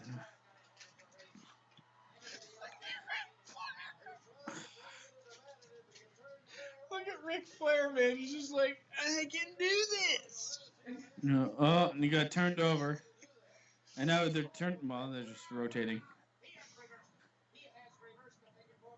Now would that be a Ric Flair move? Like when somebody turns it over? Yeah. Wasn't it like originated with him? I think so. Uh-huh. No, you're not. Heather said no. Well, I did it anyway, Heather. So you were late to the party and you fucked me, Heather. I'll do a drink. The Starrcade was great. Flair flop. Was that a real legitimate Flair flop? He took 4 steps back I and don't then know. flop. That's Okay. up to Heather. If I'll Heather take- says, Yep, she Heather's said right. she said he took 4 steps back and then fell. I like this camera angle of a bunch of silhouettes. Tracking ahead of people. 2 count. The referee starts getting mad at fucking Harley Race. He like grabbed his ass. I saw that. He was just like, yeah, let me touch this.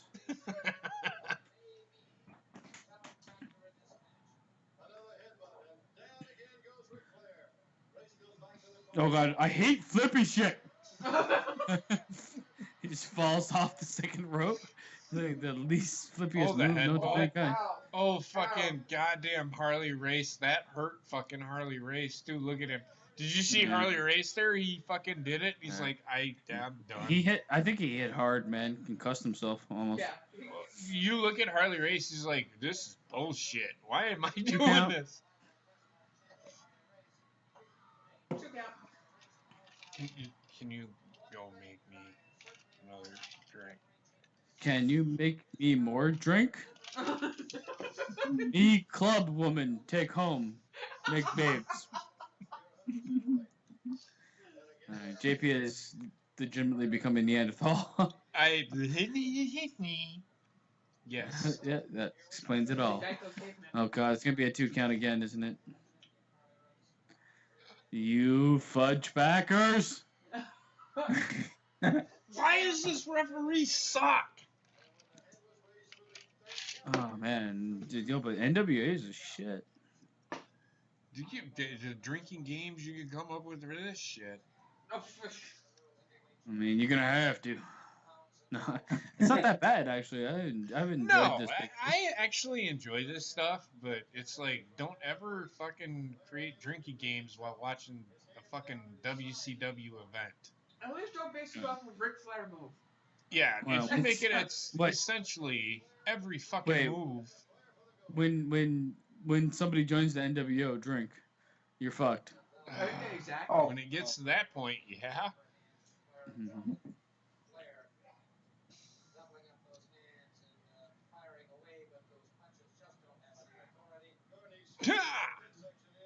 He's bleeding like a stuck pig. Oh, okay.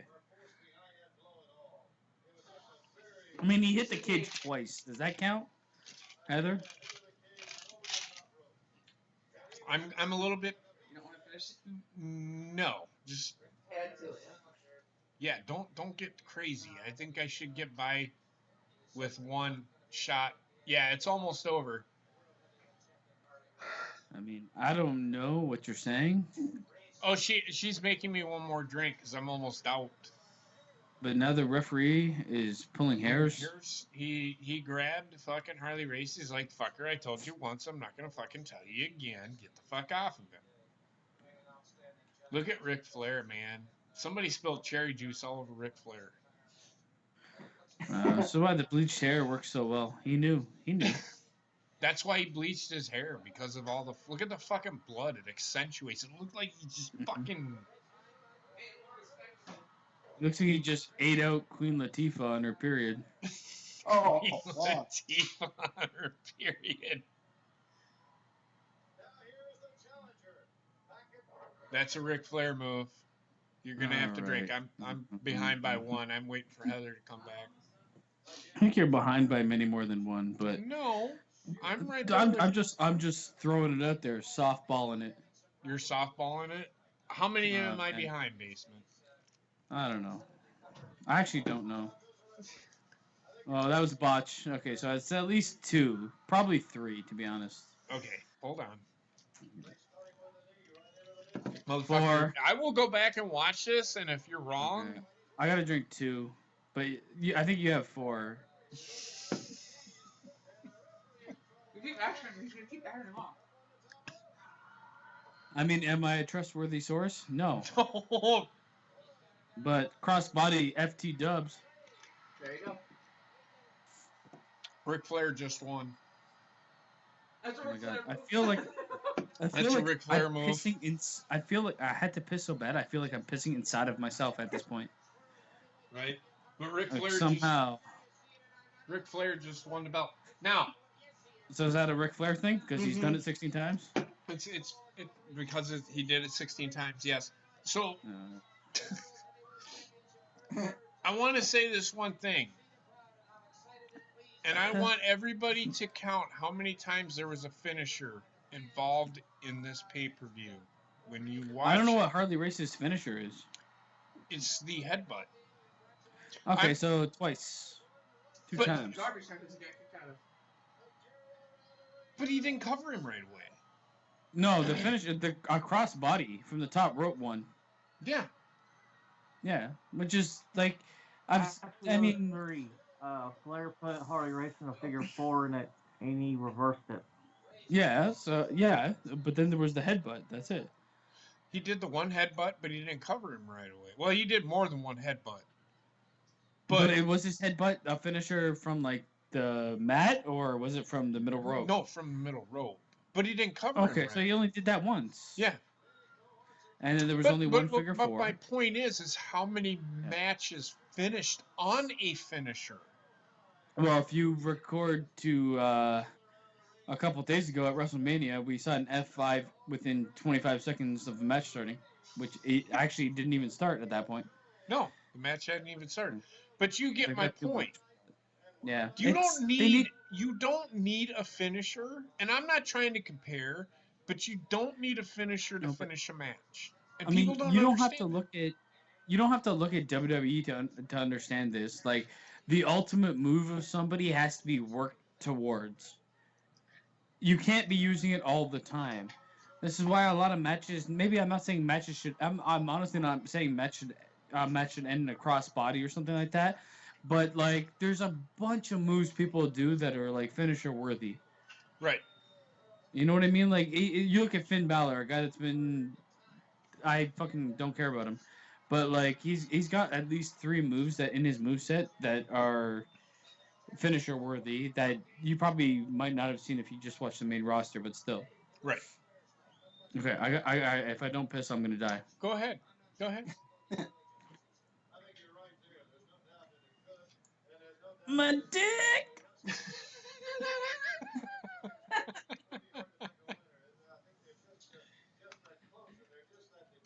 Subtitle of the show: if I don't piss, I'm gonna die. I'm a dick. And then you get Trek repeating shit. This is his first wife. This is Charlotte's mother. You can tell. Looks just like Charlotte.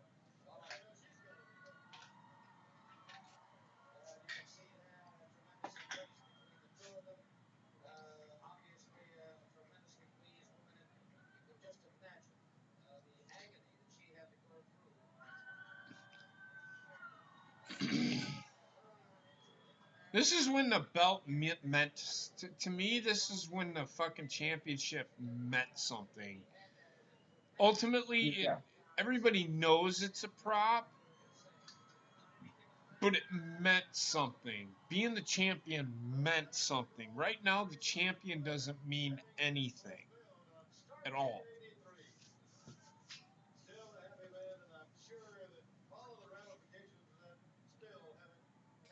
Well, like you said, it's a prop. It's just people got mad the other day because they revealed that they used Velcro instead of snaps, but Who they did that back after cares? WrestleMania 4 when Savage won. Who cares? It's not. It's No, not. I It's agree. not It's just what like the belt is. It's not what the belt is. Yes, I bitched about the fucking belt.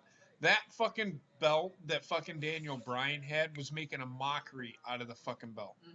In my right. opinion, the belt, the way the belt looks with all the jewels, the WWE belt, the way it looks, I like it. It gives it that flash. It gives it meaning. But if you Yeah. look at the NWA World Heavyweight Championship, It was simple. it was simple. It, the world, the WCW world or the big old belt is simple. There's nothing flashy to it. It's just big. It's there and it flashes. The belt now is it. It has all the fucking diamonds and the fucking rubies or whatever the fucking has in it. The belt that fucking Daniel Bryan had was a fucking joke. He I, made a I'm Yeah. I'm mockery out not of it. I'm not a fan of even like I'm not a fan of the WWE branded belt. No, You know what I mean? Like where it's the W's and shit. Like I just do not. I like. I mean, it's okay, but it's definitely not the best belt I've seen. It's one of no, the worst belts I've seen. If you have to look at all the belts that are in the industry of wrestling. no. You're right, and I'm not going to disagree with anything. Like the NWA world. If you look at this belt, it's simple, but it tells you exactly what the belt means. You have to Right. look at Well, it. You have the to. thing is, like WWE doesn't hold tradition as something that's valuable. Like you look at No, NJPW, they have a belt that's all beat up and shit. Like they have some old school belts that are still hanging around. And I think like as soon as WWE tries to there you go, Ric Flair crying. That's a Ric Flair thing. Cheers. yeah, yeah. I'll drink No. that. But I mean, I was thinking like while I was taking a piss, I was holding my penis in my hands. I'm thinking in my mind, like reflecting on this match versus the Mania. We saw Seth Rollins versus Brock Lesnar. That match basically consisted of 4 to 6 finishers and probably about 6 signature moves, but nothing else. Yep. And in my mind, I'm like, this is why I didn't like that match. I mean, outside of the outcome, I did not like that match. Right. I will say this: if this match, the Kofi Kingston Daniel Bryan match was actually a wrestling match. Yes, it Yes, was. I'm gonna say It was a this. slow build. It was a slow build. It was a slow build, But and this is the thing. A lot of people this complained about match. that match. This match was a slow build. It wasn't. They didn't get right to. Hey, let's beat the fuck out of each other and let's give them that big fucking pop. Let's do this spot. That spot didn't come. The spot never really came. It Well, just I've happened. watched wrestling with a lot of people, and a lot of people like just hanging out and Skype and watching wrestling. I feel like a lot of people get into a mode where they're like, this match hasn't brung what I thought it would have brought to the table, but they're saying that at the halfway point, and then at the end of the match, they're like, yeah, their minds are changed. It's like you got to look at it as like a build towards it's a story. It's a story, just like a story. If I watched the TV show, I wouldn't expect the best episode to be the first and the worst to be the last. You know what I mean? Like it's a build towards the climax. Mm-hmm. See, and that's WWE, and this is a problem with WWE. They go to the climax before The match is done. the match is done. They come before they've even inserted. Yes, they're prematurely ejaculating in a sense. Or they just don't know foreplay. That is true. There is that, yes. Um, this match here was the essence of if you were a wrestling fan and you were having sex with wrestling, this was foreplay and sex all in one. If you really got into the match, I'm sorry if that analogy creeps it was people out. this actual. I mean, if I had to rate this pay-per-view, I'd give it. And I mean, this is me looking at it as somebody that hasn't watched really old pay-per-views. I haven't watched anywhere close to this era, and I'm rating on the same scale I would rate pay-per-views today. This is definitely a 7 out of 10. Yeah. Which is good because WWE doesn't hit that for me on my scale hardly ever. Never for me. And this is knowing nothing about the build, nothing about anything except for what happened in the ring. And I didn't see the vignettes, I didn't see the promo packages. It was just the story they told in 3 hours in a pay-per-view. Yep. And then you got these guys celebrating in the back. You don't see this now. As soon as the match ends, it's like, we're done. That's it. Yep. Now we've got them actually being treated like rock stars in the background. Yep. And like this pay-per-view and then 1984 Starrcade, they didn't do pay-per-views every fucking month. Ever. You never seen it. What was that, once a year? Yeah, it was once a year they did this. And then WrestleMania happened, and then everybody's like, well, we got to do another pay-per-view. So they added the Great American Bash, and then they added Bash at the Beach. Like, but for all those people that might shit on WrestleMania has always, and I mean always, been about the moments. This it was hasn't a, been if you about go the back, in-ring if you work. go back and look at Starrcade though, it kind of does the same thing. It's a bit more. I mean, I'm looking. Well, it's a bit more wrestling centric, I'd say. But the Instead moment of is being when like see the red carpet difference. of Here's the wrestling. difference between WWE's WrestleMania and Starrcade. Well, '83 anyway. The moment didn't happen until the end, which is where the moment should happen. Well, in my wrestling, in WWE at least, the moment was a spot, and the spot it didn't really hold value to the overall show, which is like they went really celebrity heavy. Mm-hmm. And they learned after time to be like, if we're gonna have a celebrity spot, we got to put it in the middle or put it in the beginning. We can't put it at the end because it realistically just pisses off the fans we have. Yes, it does. It does. If I was doing this, I love this pay-per-view. If I was to rate it, it would be just a little below X, is way above average. It was better than good. It was better. It's definitely better than good. I mean, if I'm watching something from '83, And I'm giving it a set of 10. I'm telling you, it's like look at the quality of other entertainment things at that era. There Right? wasn't 80s had some good anything. horror movies, but if I was gonna rate them, on par with other horror movies, you get like a dime a dozen, then you get a 7 or 8 out of 10. You know Well, what I mean? yeah, but everybody compares to Friday the 13th, and Trek knows what I'm talking about. They'll compare Friday the 13th with Halloween. Yep. In my opinion, Halloween was a better horror movie because it scared it. Halloween, the original Halloween, scared the shit out of me as a kid. Friday the 13th Yeah. didn't scare me. But it's also like horrors. It's just like wrestling. It's so subjective. Where Mm-hmm. somebody might like a match and the other person might not. Right. It all depends on what you're looking to get out of it. Yep. No, totally agree. And horror. I mean, some people I know are like, "This is a great movie. It's a horror movie," but I watch it. It's all jump scares. Yep. Or I watch it and it's like so far from horror that it's like extremely deep into like a psychological horror. Yep. That I mean, somewhere in between is where I land for a lot of things. For me, when it comes to horror movies, and I know we're getting off a tangent here. For me, horror movies, I love the psychological thriller. Like Halloween, Mm-hmm. it really was that psychological thriller. If you think about it, it wasn't about the blood spurting out of the guy's eyeballs. Well, the It was gore about movies. it was about I mean, the moment that it happens.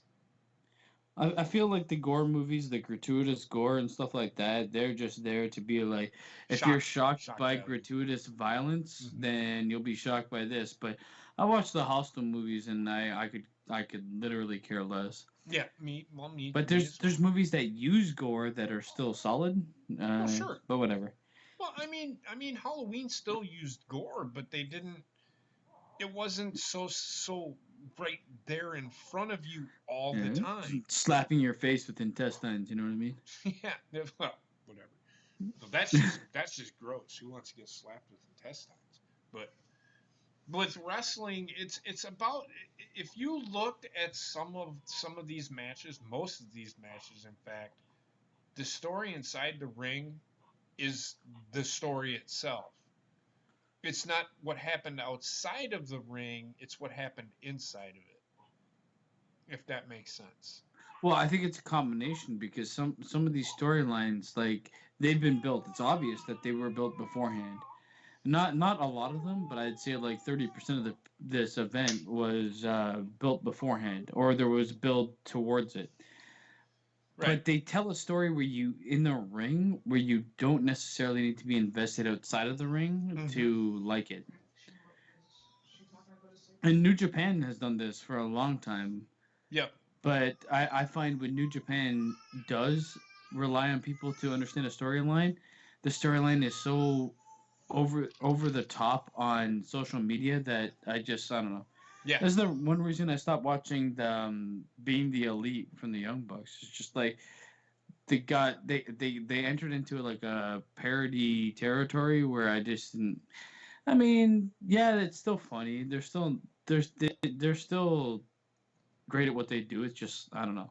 I can totally agree, and that's why I've never watched an episode of Being the Elite, because I've seen how them guys are in New Japan and in Ring of Honor. They're not making a mockery out of wrestling. I'm not saying that, but they're using wrestling. They're using their abilities as a mockery or a parody to get themselves over.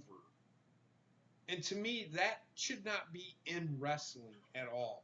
If you have to use a parody, or if you have to use a series of videos to get yourself over, then you're doing something fucking wrong. If you can't get yourself over with your pure ability, there's something fucking wrong with you. Well, I mean, the way I look at it with Being the Elite, and they were over before they started that, to be honest. But like, I understand where you're coming from. I mean, it's they basically had their mind in the game of where or not WWE, but where wrestling was going. Yes. So they kind of capitalized on it. But my problem is too, I've seen probably 70% of the Young Bucks matches that I liked, and the other 30% I did not because they became parodies. Mm-hmm. It wasn't even a wrestling event. They're all drop kicking each other and nobody's actually getting hit. And it's like the Yes. fans like, ah! It's like what are you cheering for?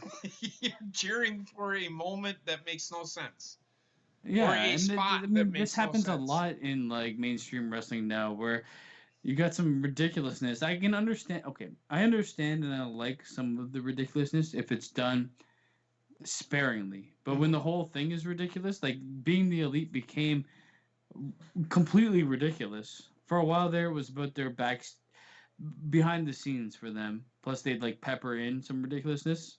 But I got up to like episode 50 or 60 where it just became all about the ridiculousness, and I was like, yeah, this is where Right. I have to like bow out. Yep.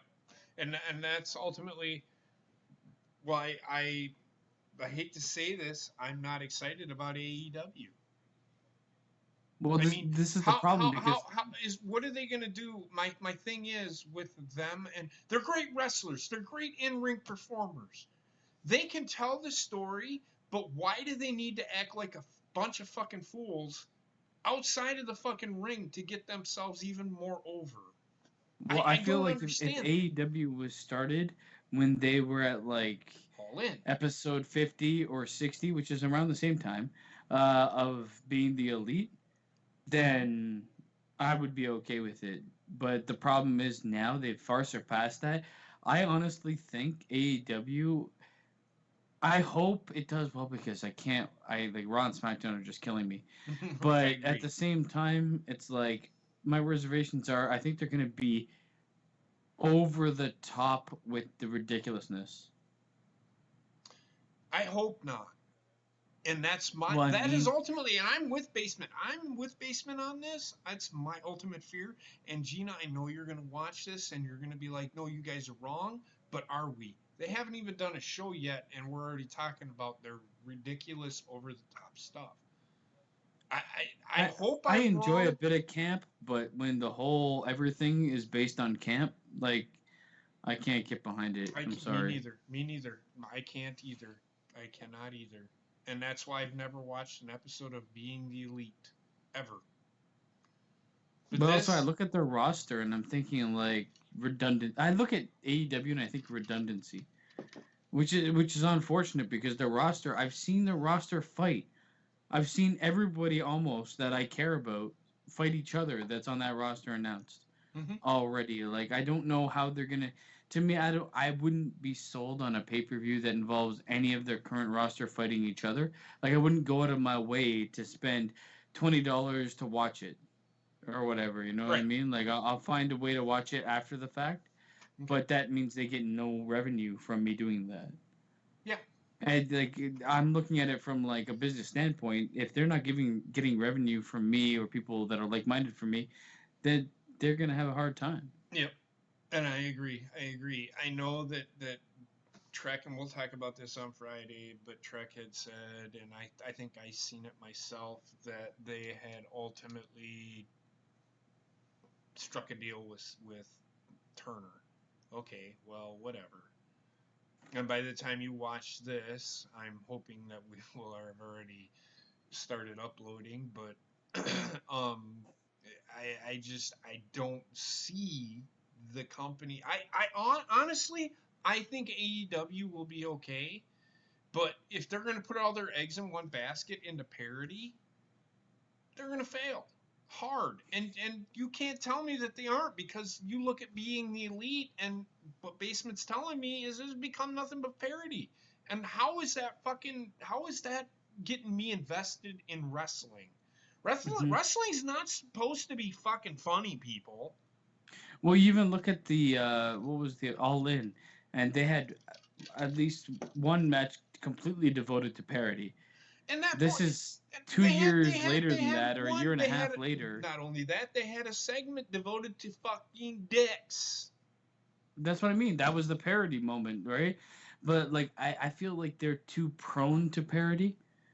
And that is going to be a problem, in my honest opinion. I I mean, agree. when somebody has to suspend disbelief too much, you've entered a bad realm. Ask Lucha Underground. They went through. This is why I look at AEW and my immediate comparisons are Lucha Underground. I agree. Because in-ring talent, they were flushing. They were 100% flushing in-ring talent. The in-ring was great, but everything else was gimmicky. They've actually hired some of the talent from Lucha Underground. And, well, I mean, this is why, like, I can't imagine a way that AEW is reinventing wrestling. It's not. No, which I just think in my mind, you're going to have Lucha Underground's gone, they're going to replace Lucha Underground. Yeah, maybe in 5-10 years, they're going to be more than that, but the chances of that, in my mind, are about 25%. Yeah, Bruce Pritchard explained it best, and he explained it with hardcore matches. If you're gonna have a hardcore match in your main, how can you top no selling somebody get chair shots, and then you expect? I'll use an example.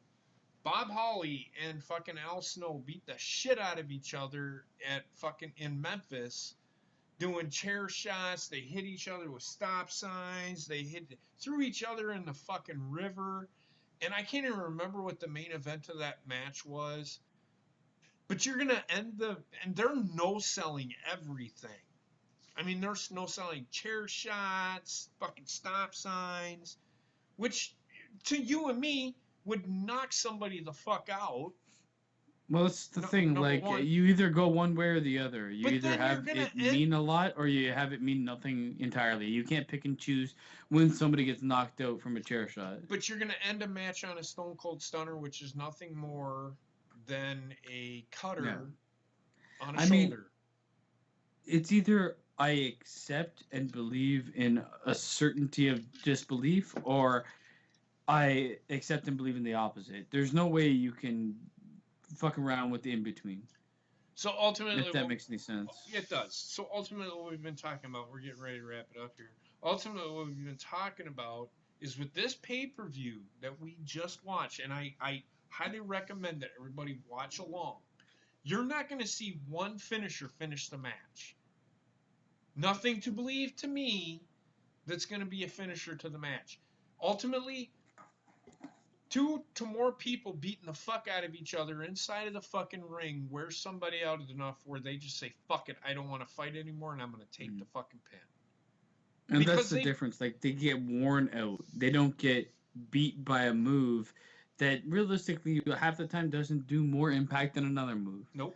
It's over time, all of the offense I was given has beaten me down. It's like how the video games basically work. Yep. That's how real life works too.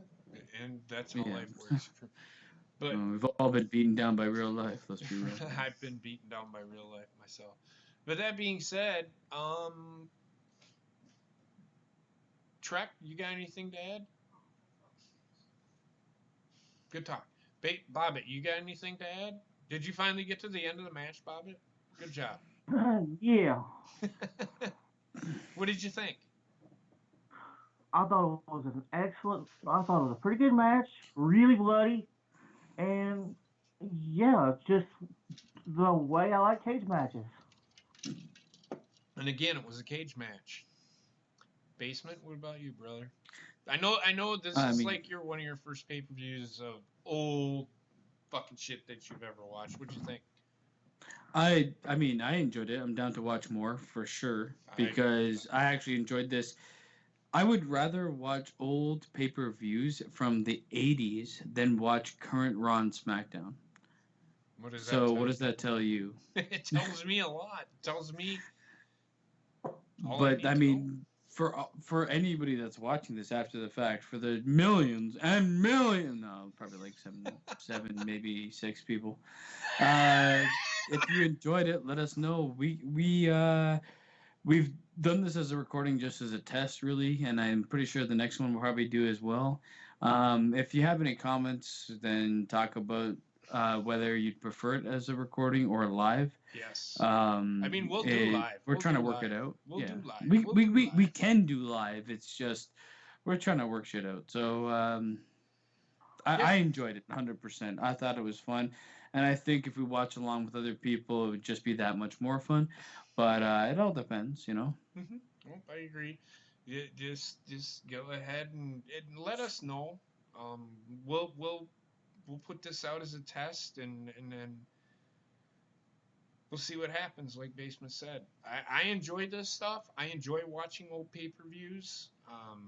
We'll do more of these. I'll even do fucking old Raws. I know I'm gonna do old Raws and old SmackDowns and old Nitros. That'll be coming somewhere down the line. But yeah, I enjoyed this pay per view. You got to remember it's 1983. Everybody's gonna be like, oh my god, what the fuck was that? It's 1983, man. This isn't fucking 2019. This isn't choreographed fucking ballet. So with that being said, y'all have a great night, and we'll talk to you in the future or the past. Or the present. Cheers, bitches.